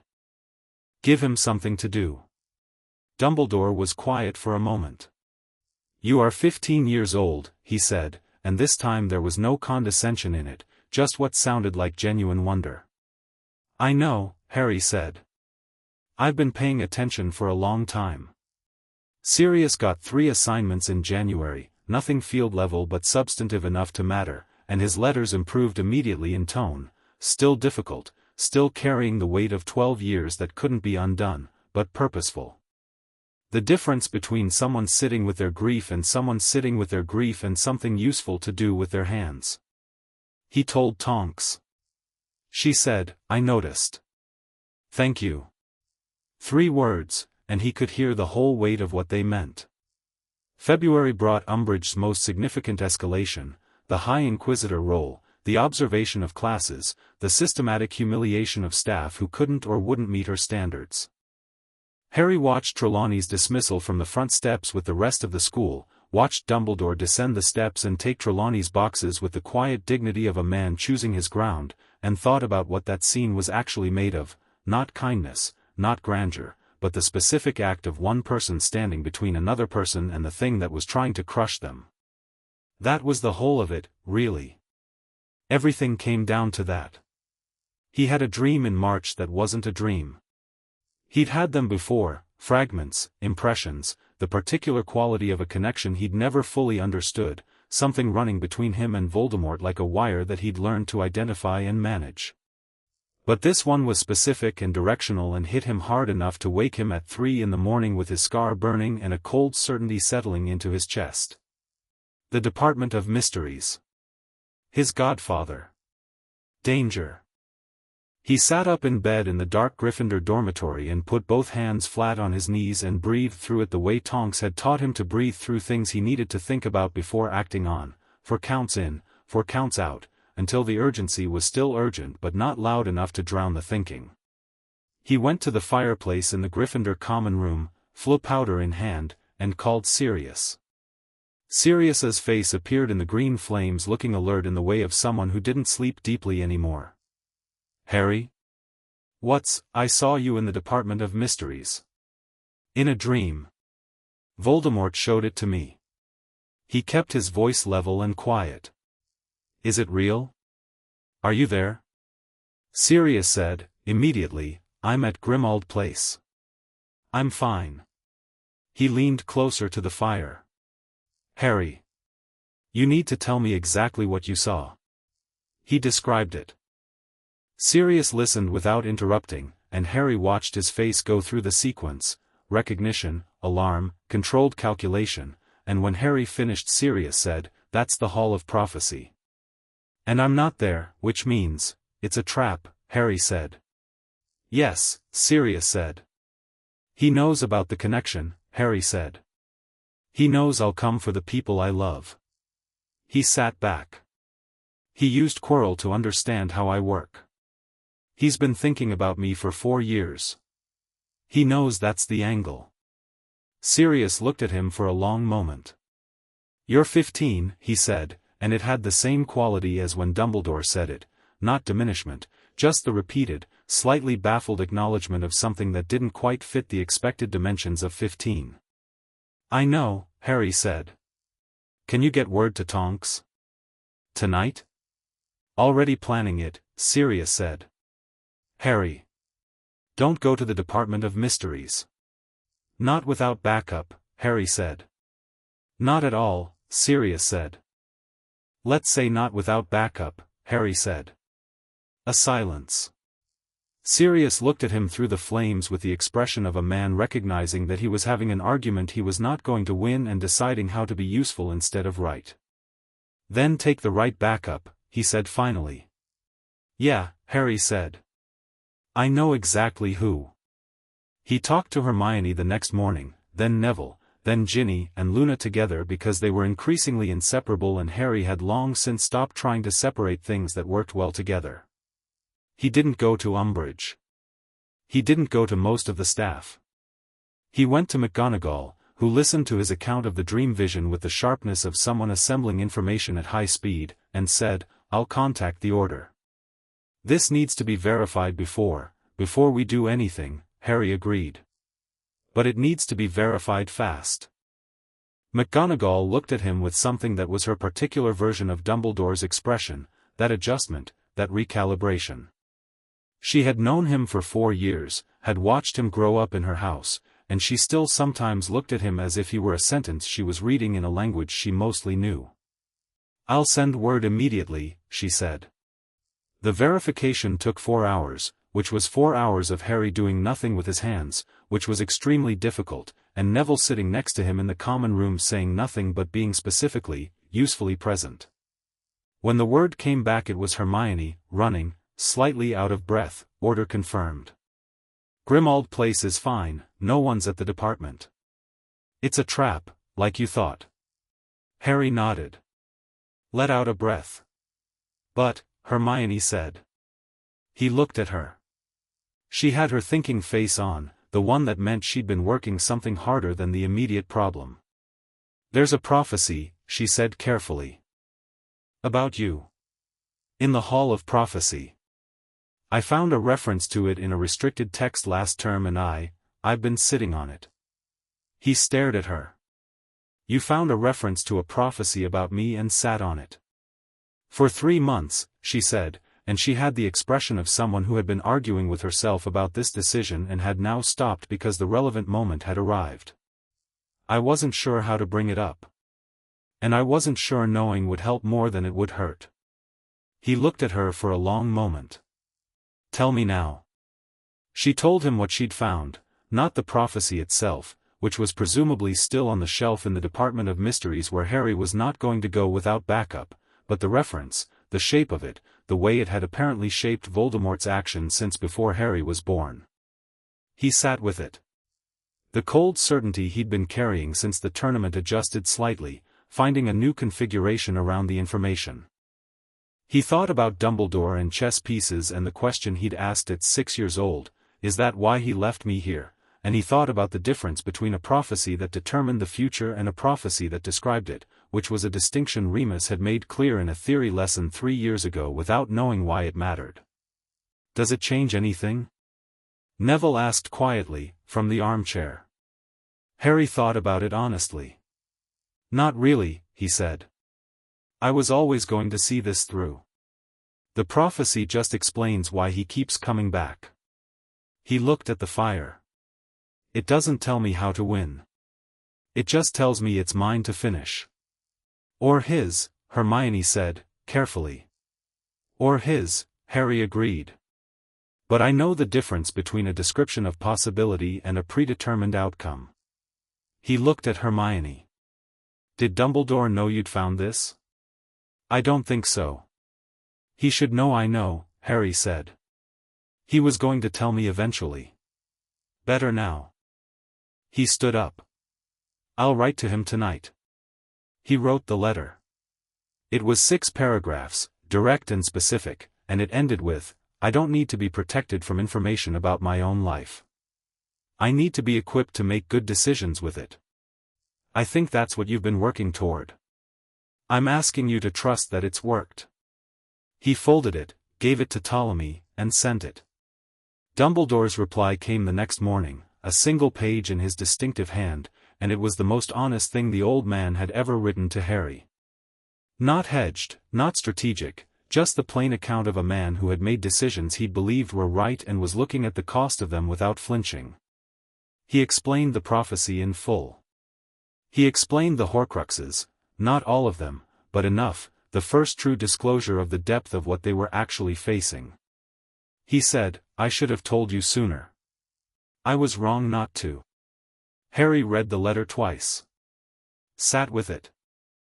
Thought about 6 years old in a kitchen in Hertfordshire, and the chess piece conversation, and the fact that Dumbledore had said take care of him in number 4 and had been in the process, even then, of beginning to try. He wrote back, "I understand. Let's proceed from here." Short, because that was all it needed to be.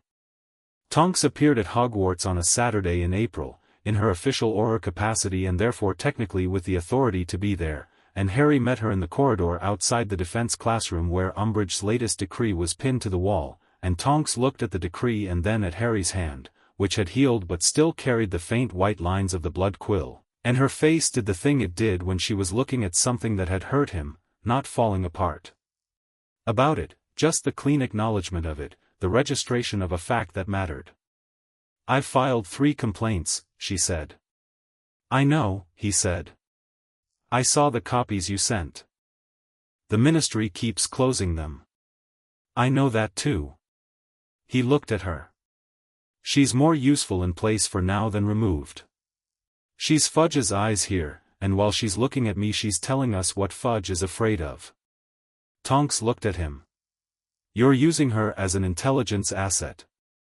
"She's doing all the work," he said. "I just don't react in the way she needs me to react." A pause.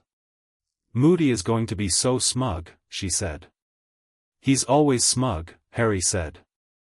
"It's his natural state." She laughed, and hugged him, and he hugged back and felt the anchor warm and steady between them, that familiar pulse, and thought about how the anchor had worked in both directions all these years, her magic in him, yes, but also him in her, the weight of someone who mattered, the reason she drove too fast and filed too many complaints and showed up on a Saturday in her Auror robes. "The order meeting is next week," she said, pulling back. "I'll be there."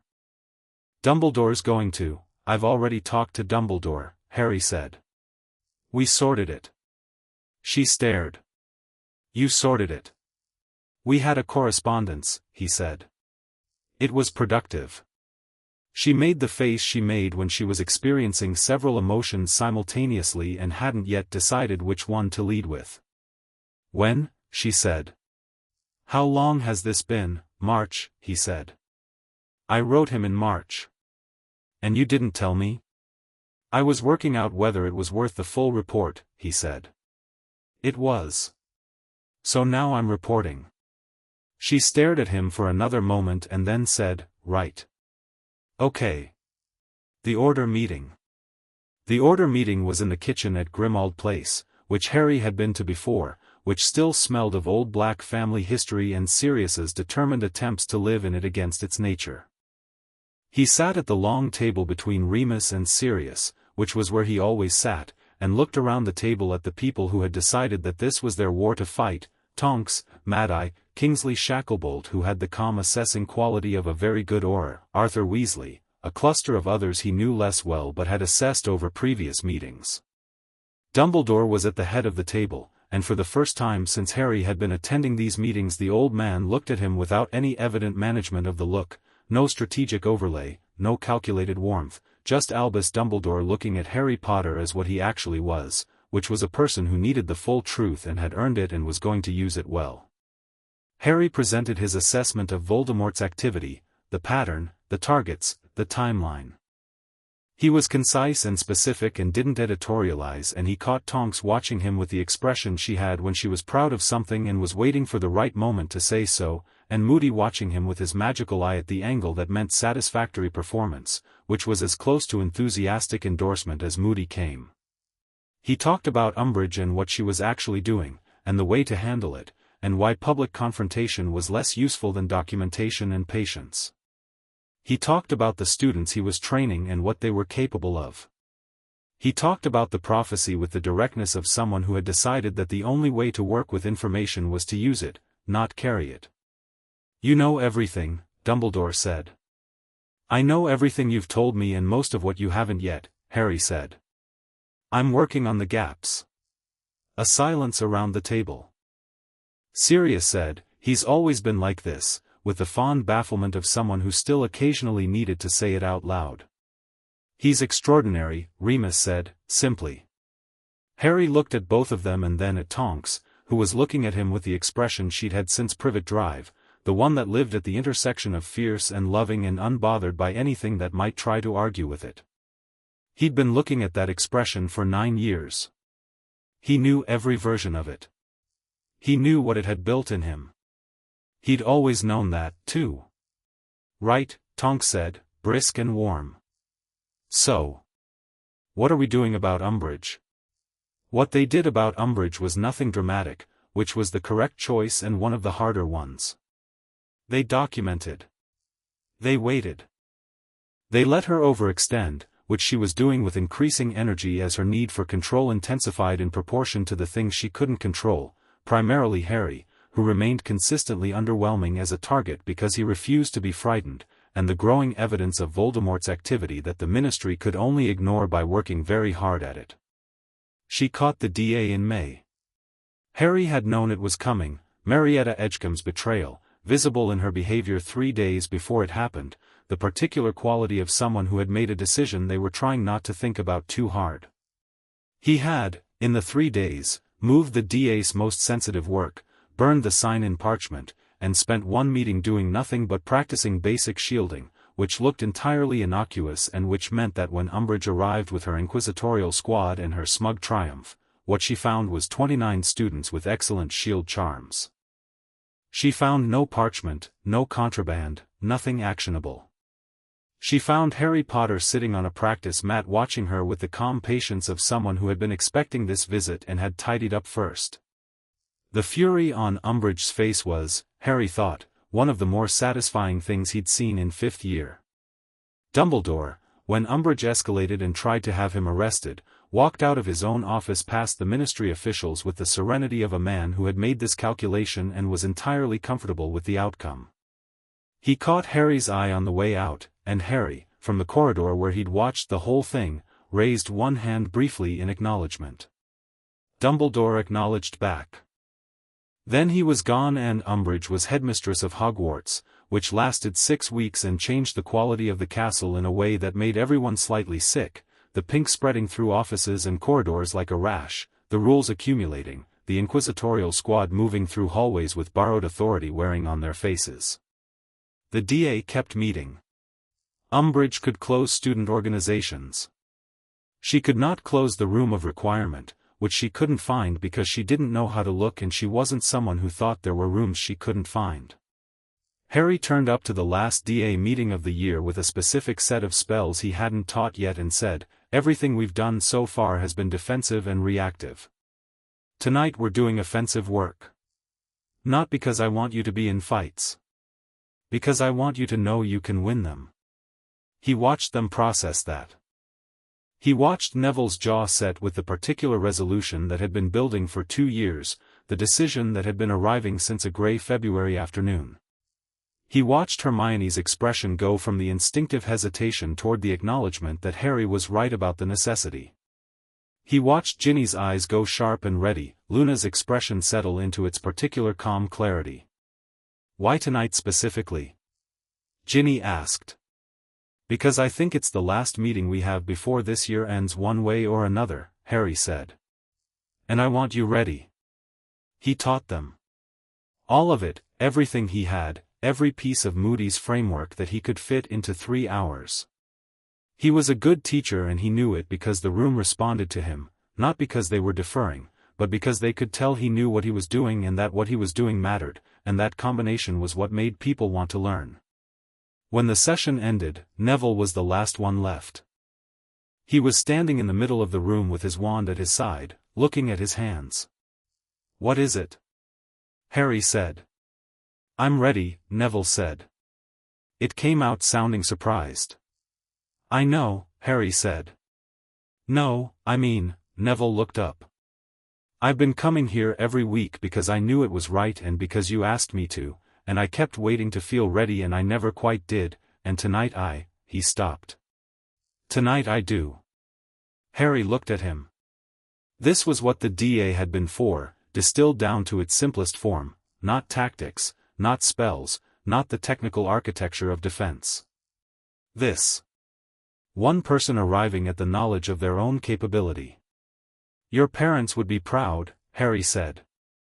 He said it directly, without softening, because Neville had earned the direct version.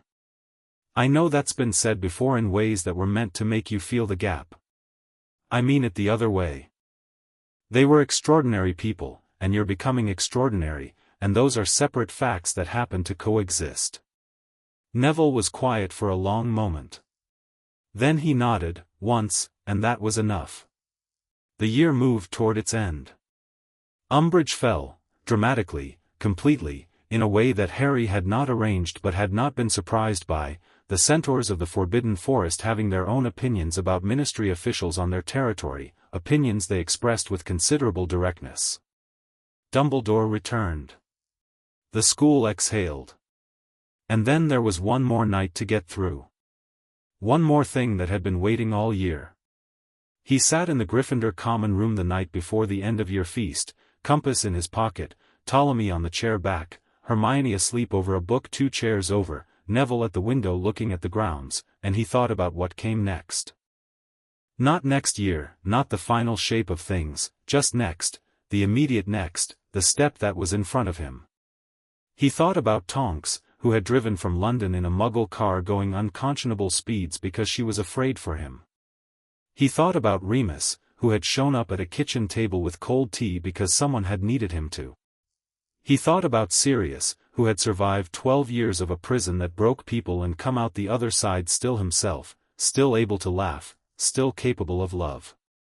He thought about Fleur, who had written every fortnight since September, letters full of France and Beau's batons and the things she was thinking, and who had said in the most recent one, "I will be in England this summer. I have a job possibility at Gringotts. I will tell you more when I know more." He thought about what that meant, and what he wanted it to mean, and the anchor in his chest was warm and steady and had no opinion because what he felt was exactly what he felt, uncomplicated by anything that wasn't his. "Harry," Neville said from the window. He looked up. "There are lights on in the Forbidden Forest," Neville said. "Moving ones. Wrong pattern for centaurs." Harry was at the window in 6 seconds. The lights were wrong. They were moving with the purposeful geometry of people who knew where they were going, not the organic pattern of creatures who lived there. And there were enough of them, maybe 10, maybe 12, that what he was looking at was a coordinated approach. "Wake Hermione," he said. "Already awake," Hermione said, behind him. He looked at the lights. Looked at the castle beneath them, the grounds between forest and walls, the angles of approach. Then he turned from the window and looked at his 2 oldest friends. "We're going to need the others," he said. "The DA," Neville said. "Not all of them," Harry said. "The ones who are ready." Hermione was already writing names. He thought, very briefly, about the letter he'd written Tonks 6 months ago, "I won't go in alone if I have a better option." He thought about how this moment was the test of that promise, and how he was keeping it, and how that mattered. Then he thought about what was in that forest and what it wanted and what he had, and the anchor ran warm and certain through him like a spine he'd been growing for 9 years, and he picked up his wand and went. Chapter 6, What We Carry Home. The lights in the forest resolved into people. Harry knew it before they cleared the tree line, the body language of the approach, too controlled for creatures, too deliberate for anything that moved by instinct. He had 6 people with him, Hermione, Neville, Ginny, Luna, and 2 fifth-years from the DA named Seamus Finnegan and Terry Boot, who had both been coming to every session since October and had earned their place in the selection by the simple metric of having become genuinely good. He'd positioned them at the edge of the courtyard, stone wall at their backs, angles covered on 3 sides. Not because he was expecting to fight tonight, he wasn't, not yet, not here, the lights were too exposed and the approach too visible for an actual assault, but because being positioned correctly cost nothing and cost everything if you weren't. 12, Ginny said quietly, from his left. She had the best night eyes of any of them, sharper even than Harry's, which he'd confirmed during DA training. Moving in pairs. Death Eaters? Neville said. Not in formation like that, Harry said. Too loose. They're looking for something, not executing. He watched the movement. They're on the perimeter of the wards. Testing them, Hermione said. Or demonstrating that they can get this close, he said. Which is a different kind of message. Luna said, very calmly, from 2 feet to his right where she'd settled herself without announcement, they want you to come out. He'd already arrived at that conclusion. He'd arrived at it in approximately the first 30 seconds of watching, which was why he'd taken the time to position the 6 of them carefully before doing anything else. The lights in the forest were a display, not an assault. They wanted him moving toward them in the open, alone or close to it, in the dark. They had been set by someone who understood that Harry Potter would come for a threat rather than retreat from one. They were not wrong about that. They had simply failed to account for the fact that Harry Potter coming for a threat and Harry Potter walking into a trap were not the same thing anymore. "Don't move," he said. Then he raised his wand and cast a Patronus. Ptolemy-shaped, not a stag, which was what people seemed to expect, which had always slightly amused him, a large barn owl made of silver light that lifted from the tip of his wand and arrowed up over the castle wall and south, toward London, toward Tonks's flat and the two-way communication mirror on her bedside table that he'd carried the partner of for 3 years. The lights in the forest went still. They'd seen the Patronus. He'd meant them to see it. The message it carried was encoded in the specific casting pattern Tonks had taught him, the shape of the cast, the angle, the timing sequence, and what it said was, incursion at school, perimeter testing, minimum 12, requesting order response. He turned back to the 6 people at the wall. "We hold here," he said. "We don't go to them. We make them come to us if they're coming, and we do it with the wall at our backs and the castle behind us." "And if they don't come?" Ginny said. "Then they've made their point and they leave," he said. "Either way we win by not moving." Neville said, with the quiet authority of someone who had spent a year becoming sure of himself, "What if they've got someone? A hostage?" Harry had thought about this. He'd been thinking about it since the window, the entire walk down, the whole of the positioning process, the possibility of the variant that was specifically designed to make him do something rash. He'd thought about it clearly and he'd reached a conclusion that was not easy but was correct. "If they have a hostage," he said, "the Order can negotiate while we hold position. I am not walking into the forest for a manufactured urgency." He looked at Neville. "If it were you in there, I'd want you to do exactly this." Neville held his gaze. Then nodded.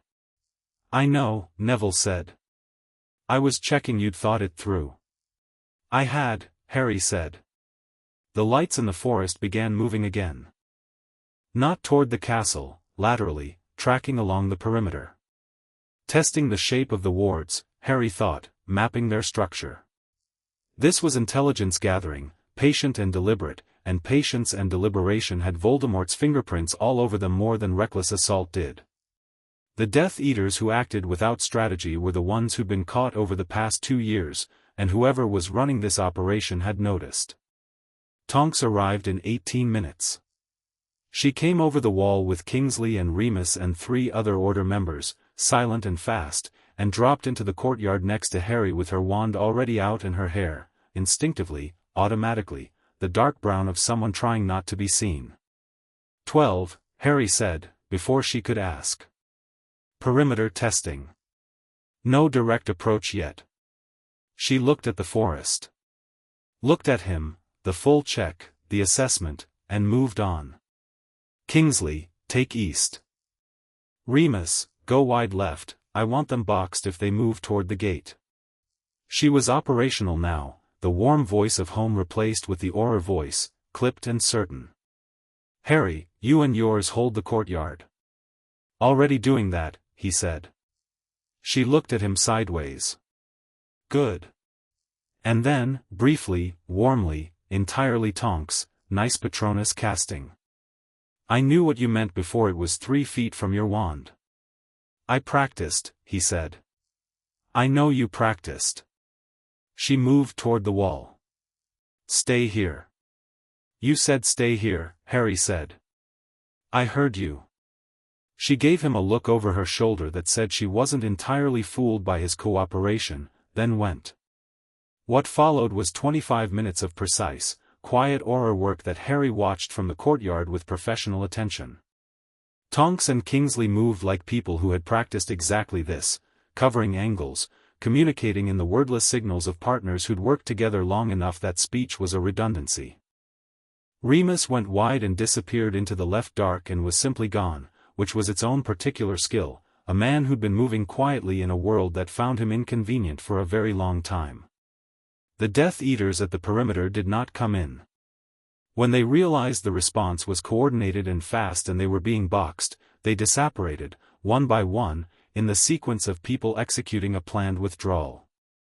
Not routed, pulled back. This had been a probe and the probe was complete and they were done with it for tonight. The courtyard was quiet. Luna said, to no one in particular, they found what they came for. What did they come for? Terry said. The ward structure, Harry said. Now they know exactly how it responds, how fast the order can mobilize, where the weak points are. He looked at the tree, empty now and dark. They're going to come back. Not like this. Differently. When? Ginny said. When they're ready, he said. Which means we have time, but not as much as it feels like. Tonks came back across the courtyard to him and she had the look she got when something had gone well enough to be acceptable and not well enough to feel good about.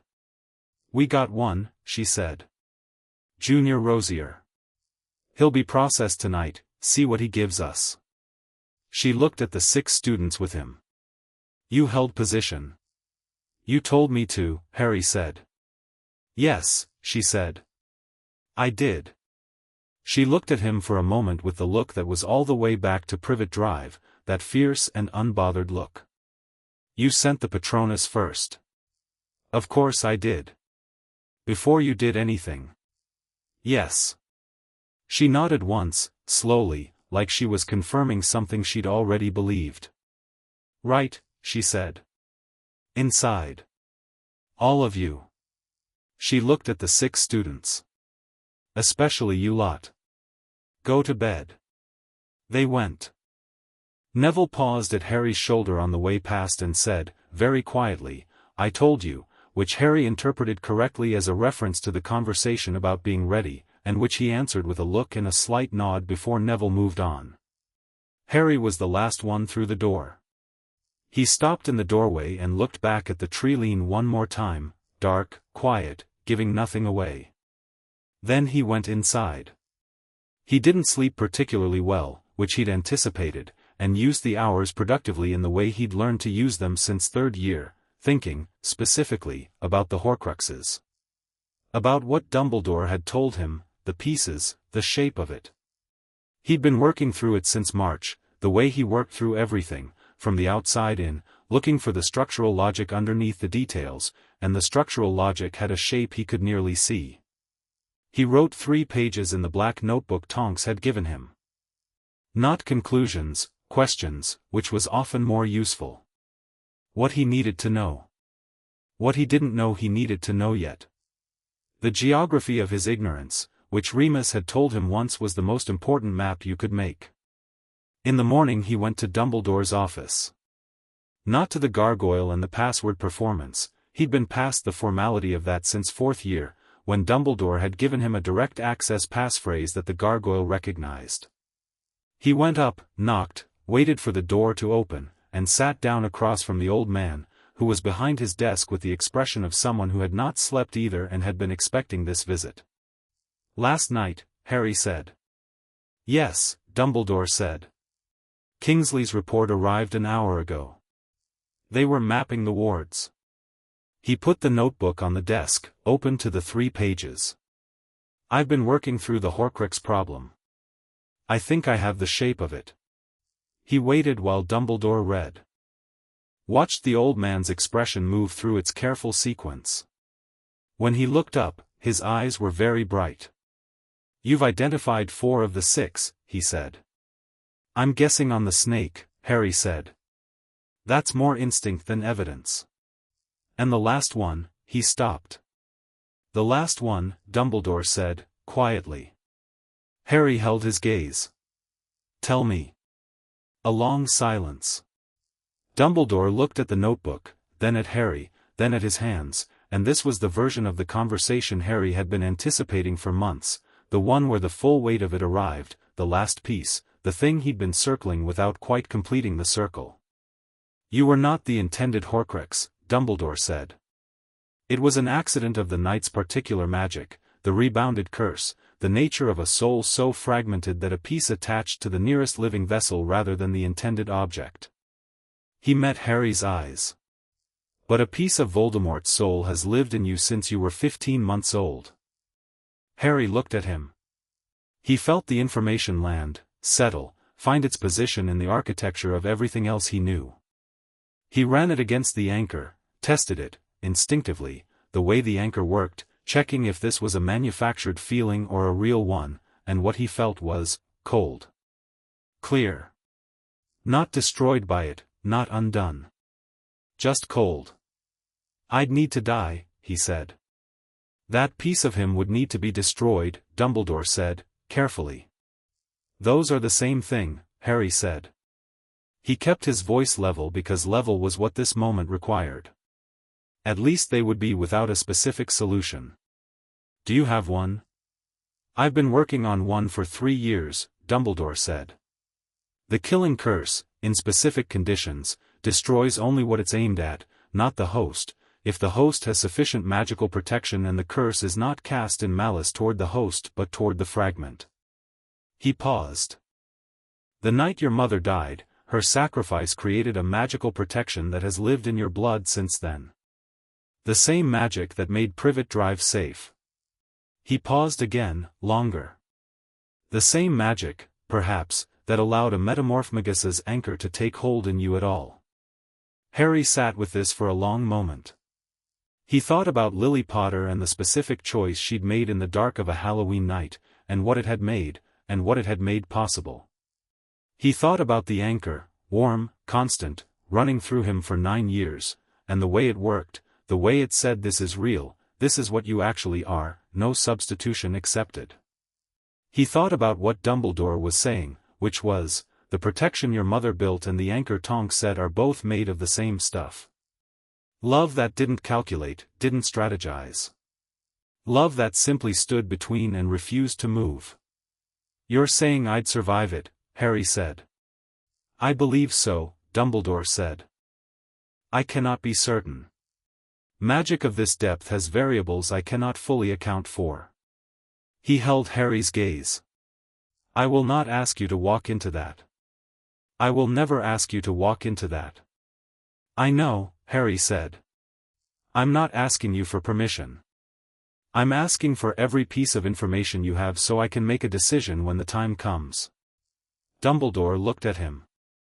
The bright eyes were doing something complicated, something that moved between grief and recognition and the particular expression of a man confronting what he'd spent 6 years trying to prevent, not this outcome, not the Horcrux, but this moment, this boy sitting across from him making a clear-eyed adult decision about his own death. "I have everything written down," Dumbledore said. "In the pensieve. I will give you access to all of it." "Good," Harry said. He picked up his notebook. "When?" "Tonight," Dumbledore said. "Come back tonight." Harry stood. He moved toward the door and stopped with his hand on the frame, a pause he hadn't planned, just happening, and turned back. "You've been trying to protect me," he said. "Not an accusation. A fact." "Yes," Dumbledore said. "For a long time you did it wrong," Harry said. "Yes," Dumbledore said, and he said it like a man who had looked at that truth very directly and had chosen not to look away from it. "I did." Harry nodded. "You've done better," he said.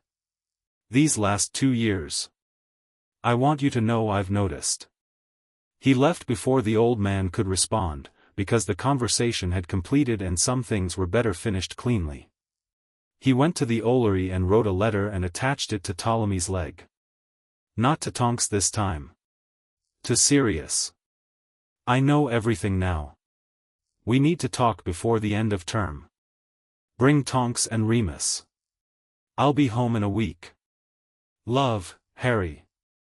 He sent it and stood in the Ollery watching Ptolemy go, and he breathed through what he was feeling, the cold of the Horcrux knowledge, the weight of the decision he could already feel taking shape at the back of his mind, and underneath all of it, steady and uninterrupted, the anchor. Warm and certain and completely unbothered by any of it. Because the anchor didn't lie and it didn't panic and it said, clearly, you are exactly who you are, and you know what you're doing, and you are not alone in it. He went to his last week of 5th year carrying that knowledge, and he was fine. Summer arrived with the particular exhale of a school year ending, and Harry stepped off the Hogwarts Express at King's Cross into the London heat, and Tonks was there on the platform with her hair the flamingo pink of good days, and Sirius was there looking slightly thin and slightly wild and entirely himself, and Remus was there with his careful eyes and his good quiet presence, and Harry came through the barrier and they were all there waiting. He stopped in front of them. Looked at the three of them, the people who had shown up for 9 years, who kept showing up, who were standing on a train platform on a Tuesday because he was coming home. "I need to tell you something," he said.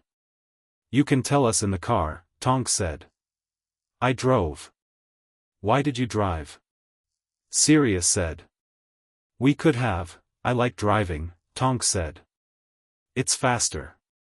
"It's categorically not, the car," Harry said, and they went to the car.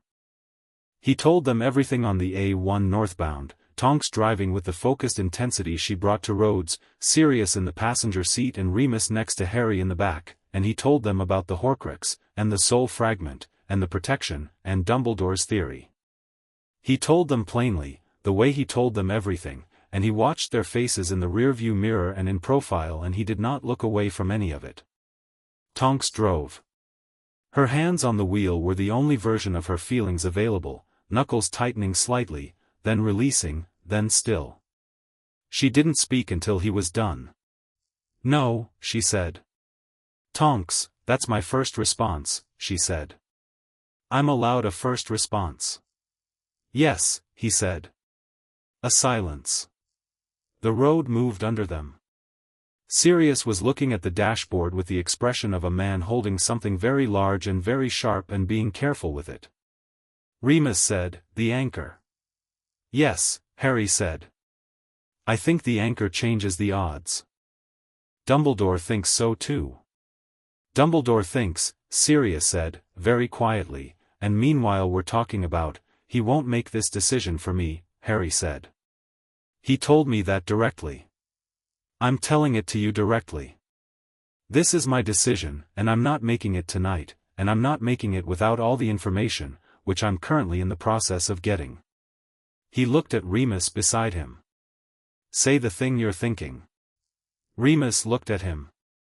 "Your mother's protection and the anchor," he said, slowly, thinking it through as he spoke. "Both built from the same material. Both living in you. That's not one layer of protection from the killing curse, it's potentially two, functioning in concert." He turned to look at Harry fully. "That changes it significantly." "I know," Harry said. "It doesn't make it safe," Remus said. "I know that too," Harry said. "But it makes it survivable in a way it wasn't for," he stopped. "In a way it wasn't." "In a way it wasn't for anyone before you," Remus said. "Yes." Tonks said, from the front, "How long have you known about the Horcrux?" "Since March, suspected. Confirmed yesterday." "You've been sitting with it for 3 months," she said.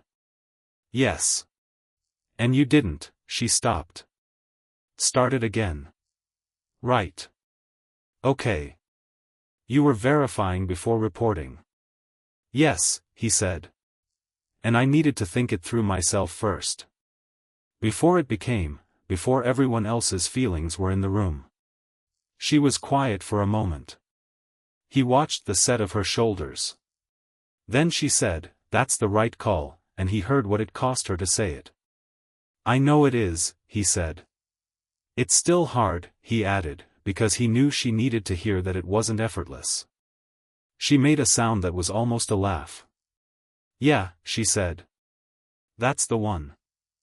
They got back to the house in Hertfordshire at 3:30 in the afternoon, and Andromeda was in the kitchen, and she looked at all 4 of them coming through the door and read the room with the accuracy she'd had since she was a black daughter learning to read rooms for her survival, and she put the kettle on without saying anything. Tea. The solution to the unsolvable in British households since approximately forever. Harry sat at the kitchen table and let the house be around him, the warmth of it, the smell, the particular quality of this specific space that the compass in his pocket had been pointing at for 9 years and pointing at now, steady and accurate. He took it out and looked at it. The needle was pointing at his chest. At the house. At the people in it. At whatever home had become over 9 years of becoming. He looked at it for a moment, and then he set it on the table, and Sirius reached over and picked it up with a particular expression, something raw and old and slowly healing that Harry had been watching for 2 years since Azkaban, and turned it in his hands. James gave Lily a compass once, Sirius said. Different kind. It pointed north. She called it useless. He set it back down on the table. He was so offended. Harry smiled. The real kind. Tell me more, he said. So Sirius told him about James, and Remus added things, and the kitchen filled with the particular warmth of people who loved someone letting him know who that someone was, and Andromeda sat at the end of the table and listened, and Tonks sat next to Harry and her shoulder was against his in the easy way of people who had been in the same space long enough that proximity was its own language. The anchor ran warm between them, familiar as breathing. The summer moved. He went to Gringotts twice with Dumbledore, the Horcrux hunt, careful and systematic, following the map of the pensive memories that Dumbledore had opened to him fully. Hufflepuff's cup, Slytherin's locket, Ravenclaw's diadem, Gaunt's ring. For found, addressed, destroyed in the specific methodical way of people disarming something dangerous rather than attacking it. Each one a piece of Voldemort's fractured soul, each one a thing that had to be gone before the war could be finished. He did not do this alone. Tonks went to Gringotts. Remus went to the Gaunt shack. Sirius, when Harry pointed out that sitting in Grimmauld Place while things happened was less useful than being involved in things happening, went with them to retrieve the locket from its hiding place in a cave on the coast, which required someone to drink something deeply unpleasant and which Sirius insisted on doing himself on the grounds that he'd spent 12 years in Azkaban and his pain tolerance was consequently excellent. He was not entirely wrong about this. Harry destroyed each one himself. Not because he needed to, but because it was his task in a specific way, the destruction of a soul that had tried to take his twice, once at 15 months old, once in a dungeon at Hogwarts, once from the shadows of a professor's borrowed body, and doing it personally felt like the correct form of the thing. The anchor held through all of it. When the soul fragments shrieked and pulled, as they did, at the moment of destruction, the cold hatred of Voldemort's essence reduced to its most basic nature, clawing for anything to hold, the anchor simply said no and that was the end of it. He told Fleur about the Horcruxes in a letter in July. She was in England by then, the Gringotts job confirmed, working out of the London branch, living in a flat in Islington that she described as small but correctly light. She wrote back within a day, "I knew you were doing something large this summer. Your letters have been careful in the way you are careful when you are concentrating on something and do not want to alarm anyone. Come to London when it is done. We should talk properly." He went to London in August. They walked along the south bank in the evening, the river going gold on their left, and talked for 3 hours about everything, the Horcruxes, the war, what came after, what they both wanted from what came after. She had a clear-eyed directness about what she felt that he'd come to recognize as one of the most valuable things about Fleur. She said what was true without performing it, and what was true was that she had feelings for him that she was inviting him to consider returning. He considered them. He turned them over and looked at them from every angle, and the anchor was entirely quiet, because the anchor only activated against false signals, against compulsion, against anything trying to substitute itself for what he genuinely felt, and the anchor was quiet because what he felt about Fleur was simply and straightforwardly real. "I'm going to be in a war," he said. "I know," she said. "Properly in it. Not adjacent to it." "I know that too," she said. "I am not asking you to be in something simple." She turned to look at him, the evening light on her face, completely herself, no allure in it, just Fleur. "I am asking if what I think you feel is what you actually feel." "Yes," he said. "It is." She looked at him for a moment. Then she said, "Good," and they kept walking. He told Tonks when he got home, and Tonks said, "Oh, finally," which suggested she'd had opinions about this for some time and had been exercising restraint, which was unusual for her. He told Sirius, who clapped him on the shoulder and said, your mum would have loved her, and he thought about that and thought, yes, actually. She would have. The war came in September. Not in the dramatic single-moment way of stories, but in the accumulating way of things that had been building for a long time and finally had enough pieces in place to begin. It started at Hogsmeade, not a full assault, a demonstration, a line drawn, and moved to Diagon Alley, and then the Ministry itself. Voldemort was back. Fully, physically back, no borrowed bodies, no fragments. He walked into the Ministry at the end of September with 12 Death Eaters and took the atrium and held it for 6 hours, during which he gave a single speech that was broadcast through the communication network to every wizarding household in Britain, and the speech was addressed, specifically, to Harry Potter. Harry listened to it in the kitchen in Hertfordshire with the Order around the table and Tonks to his left and Sirius to his right and Remus across from him, and he listened to the cold beautiful voice making its case, its logic, its history, its vision of a world where power and birth determined worth, and he thought about the shape of the lie of it, the way it took one true fact and built a false structure around it, and when it was over he looked at the people at the table. Thoughts? Tonks said. He's afraid, Harry said. Sirius looked at him.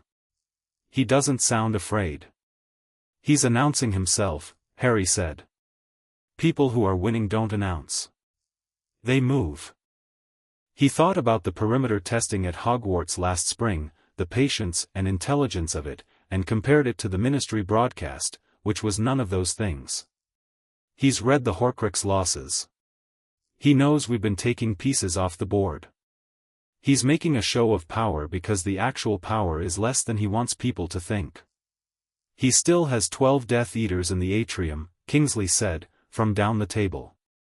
And Auror's moving to contain them as of 20 minutes ago, Tonks said.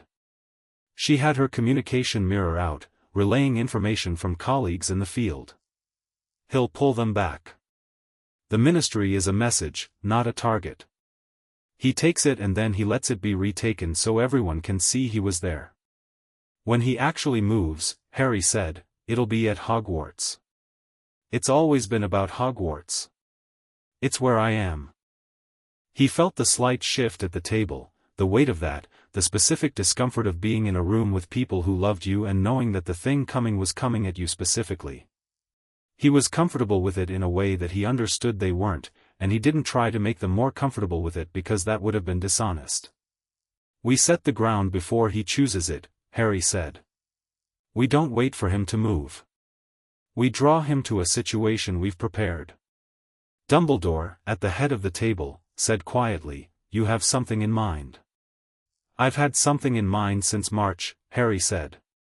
I've been waiting until we had 6 of 7 dealt with. He looked at the old man.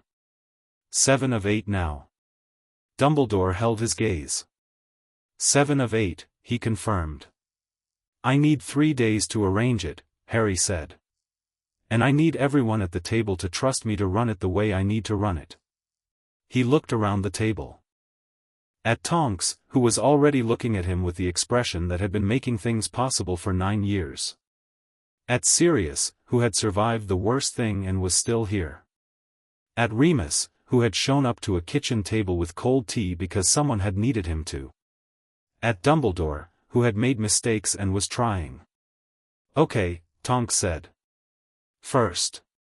Before anyone else. That was Tonks. Okay, Sirius said. Okay, Remus said. The table agreed.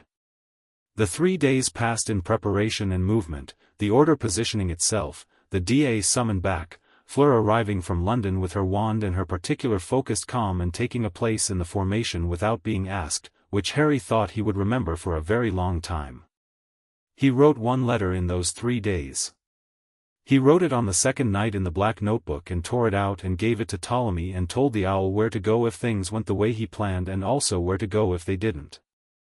Ptolemy looked at him with enormous amber eyes and made the sound of a creature engaged in business that was between it and its owner, and flew. On the 3rd morning he went to Hogwarts. Not through the front gates, through the passage from Honeydukes, which he'd known about since 3rd year and had never mentioned to anyone who might close it. He walked through the castle at dawn, through corridors that were already familiar in his bones, past the library and the charms corridor and the place by the second-floor window where the light in October came through the glass at the angle that made the stone glow amber, and he went to the room of requirement and it opened for him without hesitation, the room that knew what he needed, and what he needed was a place to wait. He sat in the room and thought about his mother. He thought about her specifically, clearly, the few real things he knew, the books, the laugh, the kindness in a corridor, the extraordinary talent, the specific choice she'd made in a room in Godric's Hollow that had put everything in motion that had led to this morning, this room, this version of him sitting in a chair he'd first occupied as an 11-year-old trying to teach 29 people how to stay alive. He thought about the Horcrux in him and the anchor in him and the protection in him, and the three things coexisting for 16 years, and the way they would interact when the moment came, and whether Dumbledore's theory was right. He ran the numbers the way Remus had taught him. He thought about the variables he couldn't account for. He was at peace with the uncertainty. That surprised him slightly, not the peace, which he'd expected, but the cleanness of it, the complete absence of the jagged thing he'd thought would be there. He was 15 and he was going to face Voldemort and invite a killing curse and he was not afraid, and the not afraid was not performed or suppressed or built from something hollow. It was built from 9 years of being exactly who he was, of being taught to look at things clearly, of the anchor that said this is real and the protection that said you are loved and the two of them saying it together, quietly and permanently. He touched the compass in his pocket. The needle was pointing at the door. He looked at the door. Then he stood up. Voldemort came to Hogwarts the way Harry had arranged for him to, the word through channels, deliberate, specific, the message that made Voldemort know Harry was at Hogwarts and that the last Horcrux was at Hogwarts too, which was the only thing that would move Voldemort without waiting. The message was, more precisely, true. The last Horcrux was at Hogwarts. In the room of requirement, walking out of it into the corridor, going to meet what was coming. The castle was not empty. Tonks had the east approaches. Kingsley had the gate. Sirius and Remus were inside, castle positions, covering the corridors between Harry and the exits, between Harry and everyone else. The DA was positioned at the staircases, a distributed line that meant nothing got through without going through them first. Fleur was with Tonks, because she'd said I will be with Tonks and Tonks had said yes and that had been a brief and decisive conversation that Harry had not been party to but had heard about afterward.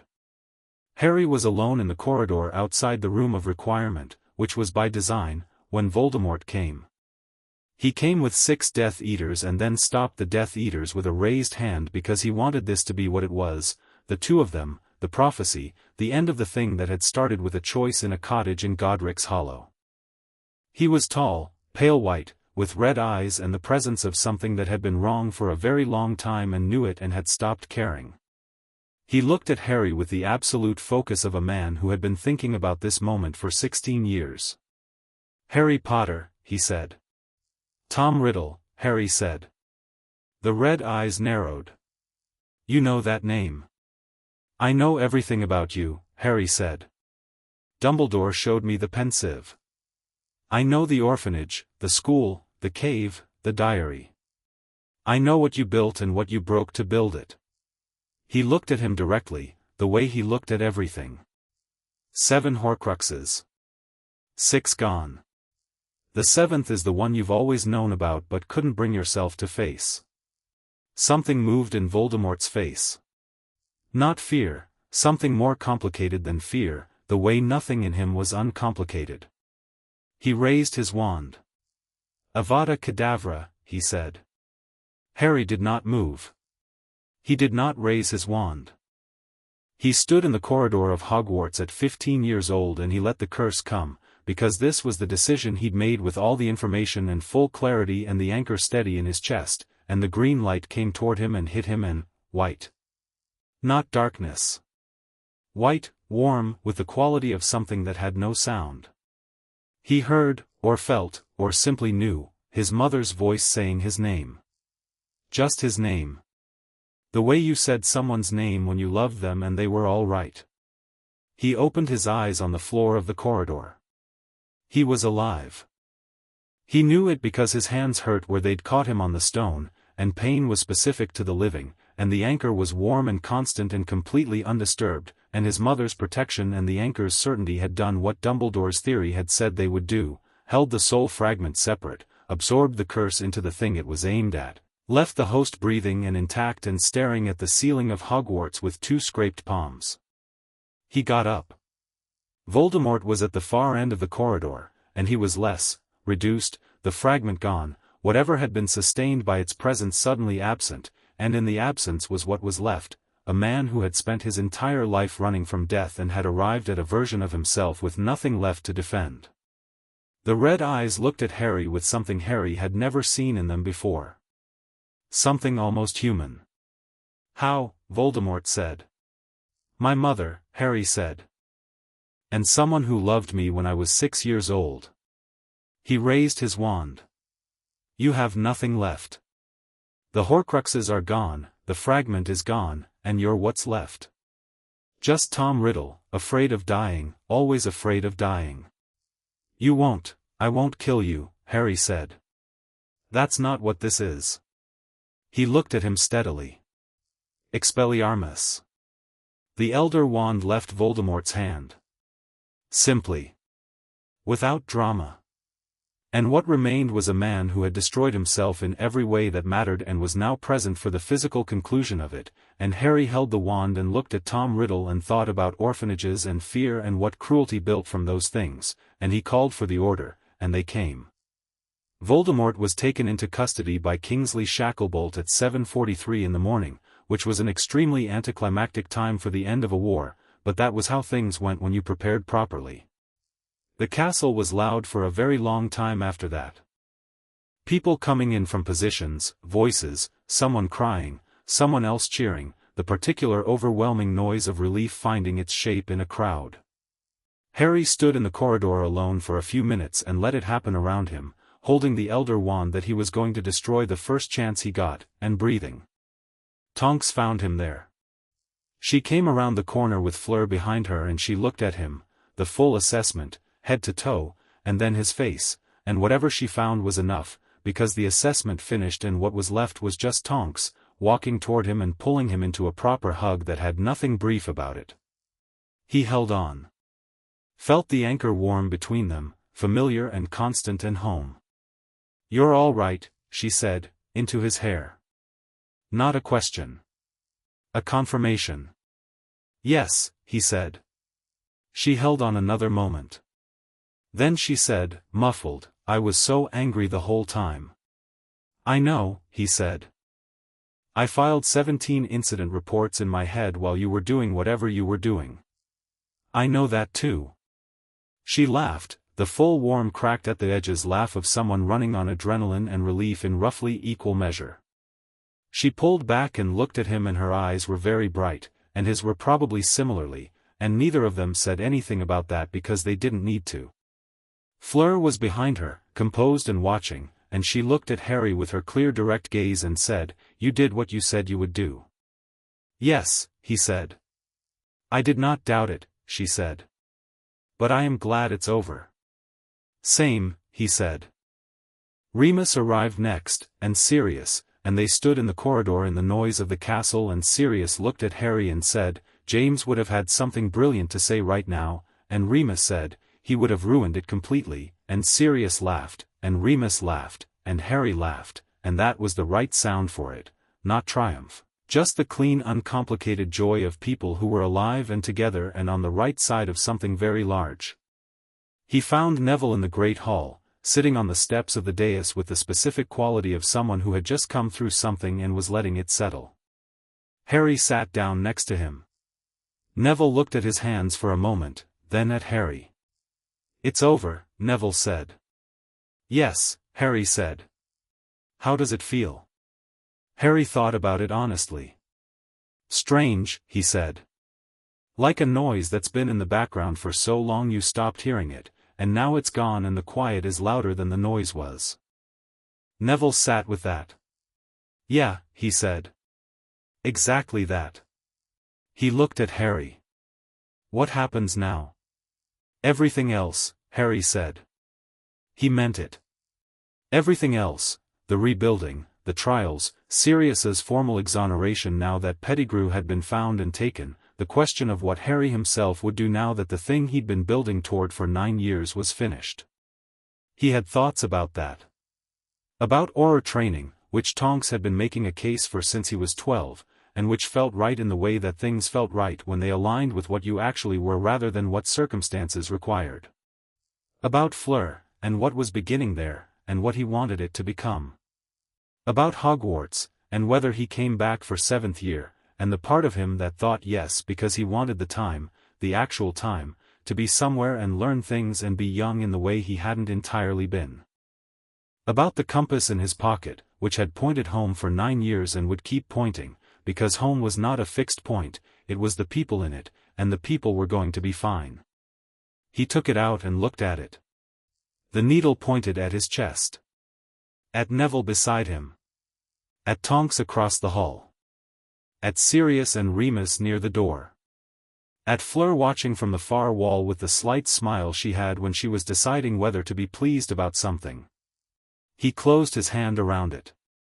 He'd been built for this, by a woman who drove too fast and filed too many reports and showed up at Privet Drive at midnight because something was wrong and she was the person who noticed. By a man who came to a kitchen with cold tea because he was needed and stayed because he loved. By a man who laughed cracked and bright from 12 years in a cell and was still himself. By a grandmother who understood that power and legality were different things and that the only way to fight for someone was to show up completely. He'd been built from love that didn't calculate and magic that didn't lie and 9 years of being told the truth about everything that mattered. He was 16 years old. He was alive. The war was over. Tonks crossed the hall toward him, and her hair was the flamingo pink of good days, and she looked at him with the look that said I see you completely and I'm not moving, and he thought, this is what you carry home. Not victory. Not the name or the scar or the story. This. The people who showed up. The anchor they set. The version of yourself they helped you build. He stood up. Met her halfway. Right, she said. What's next? He grinned, sharp and quick and real, the one she'd first seen when he was 6 years old and she'd changed her hair to pink in a cupboard doorway and something in him had decided maybe it was allowed. The same grin. Just more of it now. Everything, he said. Everything's next. She looked at him for a moment, and then she looked at the hall around them, at Sirius and Remus, at Fleur, at Neville, at Hermione coming in through the doors with her parents behind her, at the noise and light and warmth of it all. Yeah, she said. I think you're right. The compass needle was steady. The anchor was warm. Outside, the September sun was coming through the castle windows at the angle that made the stone glow amber, and the war was over, and they were home.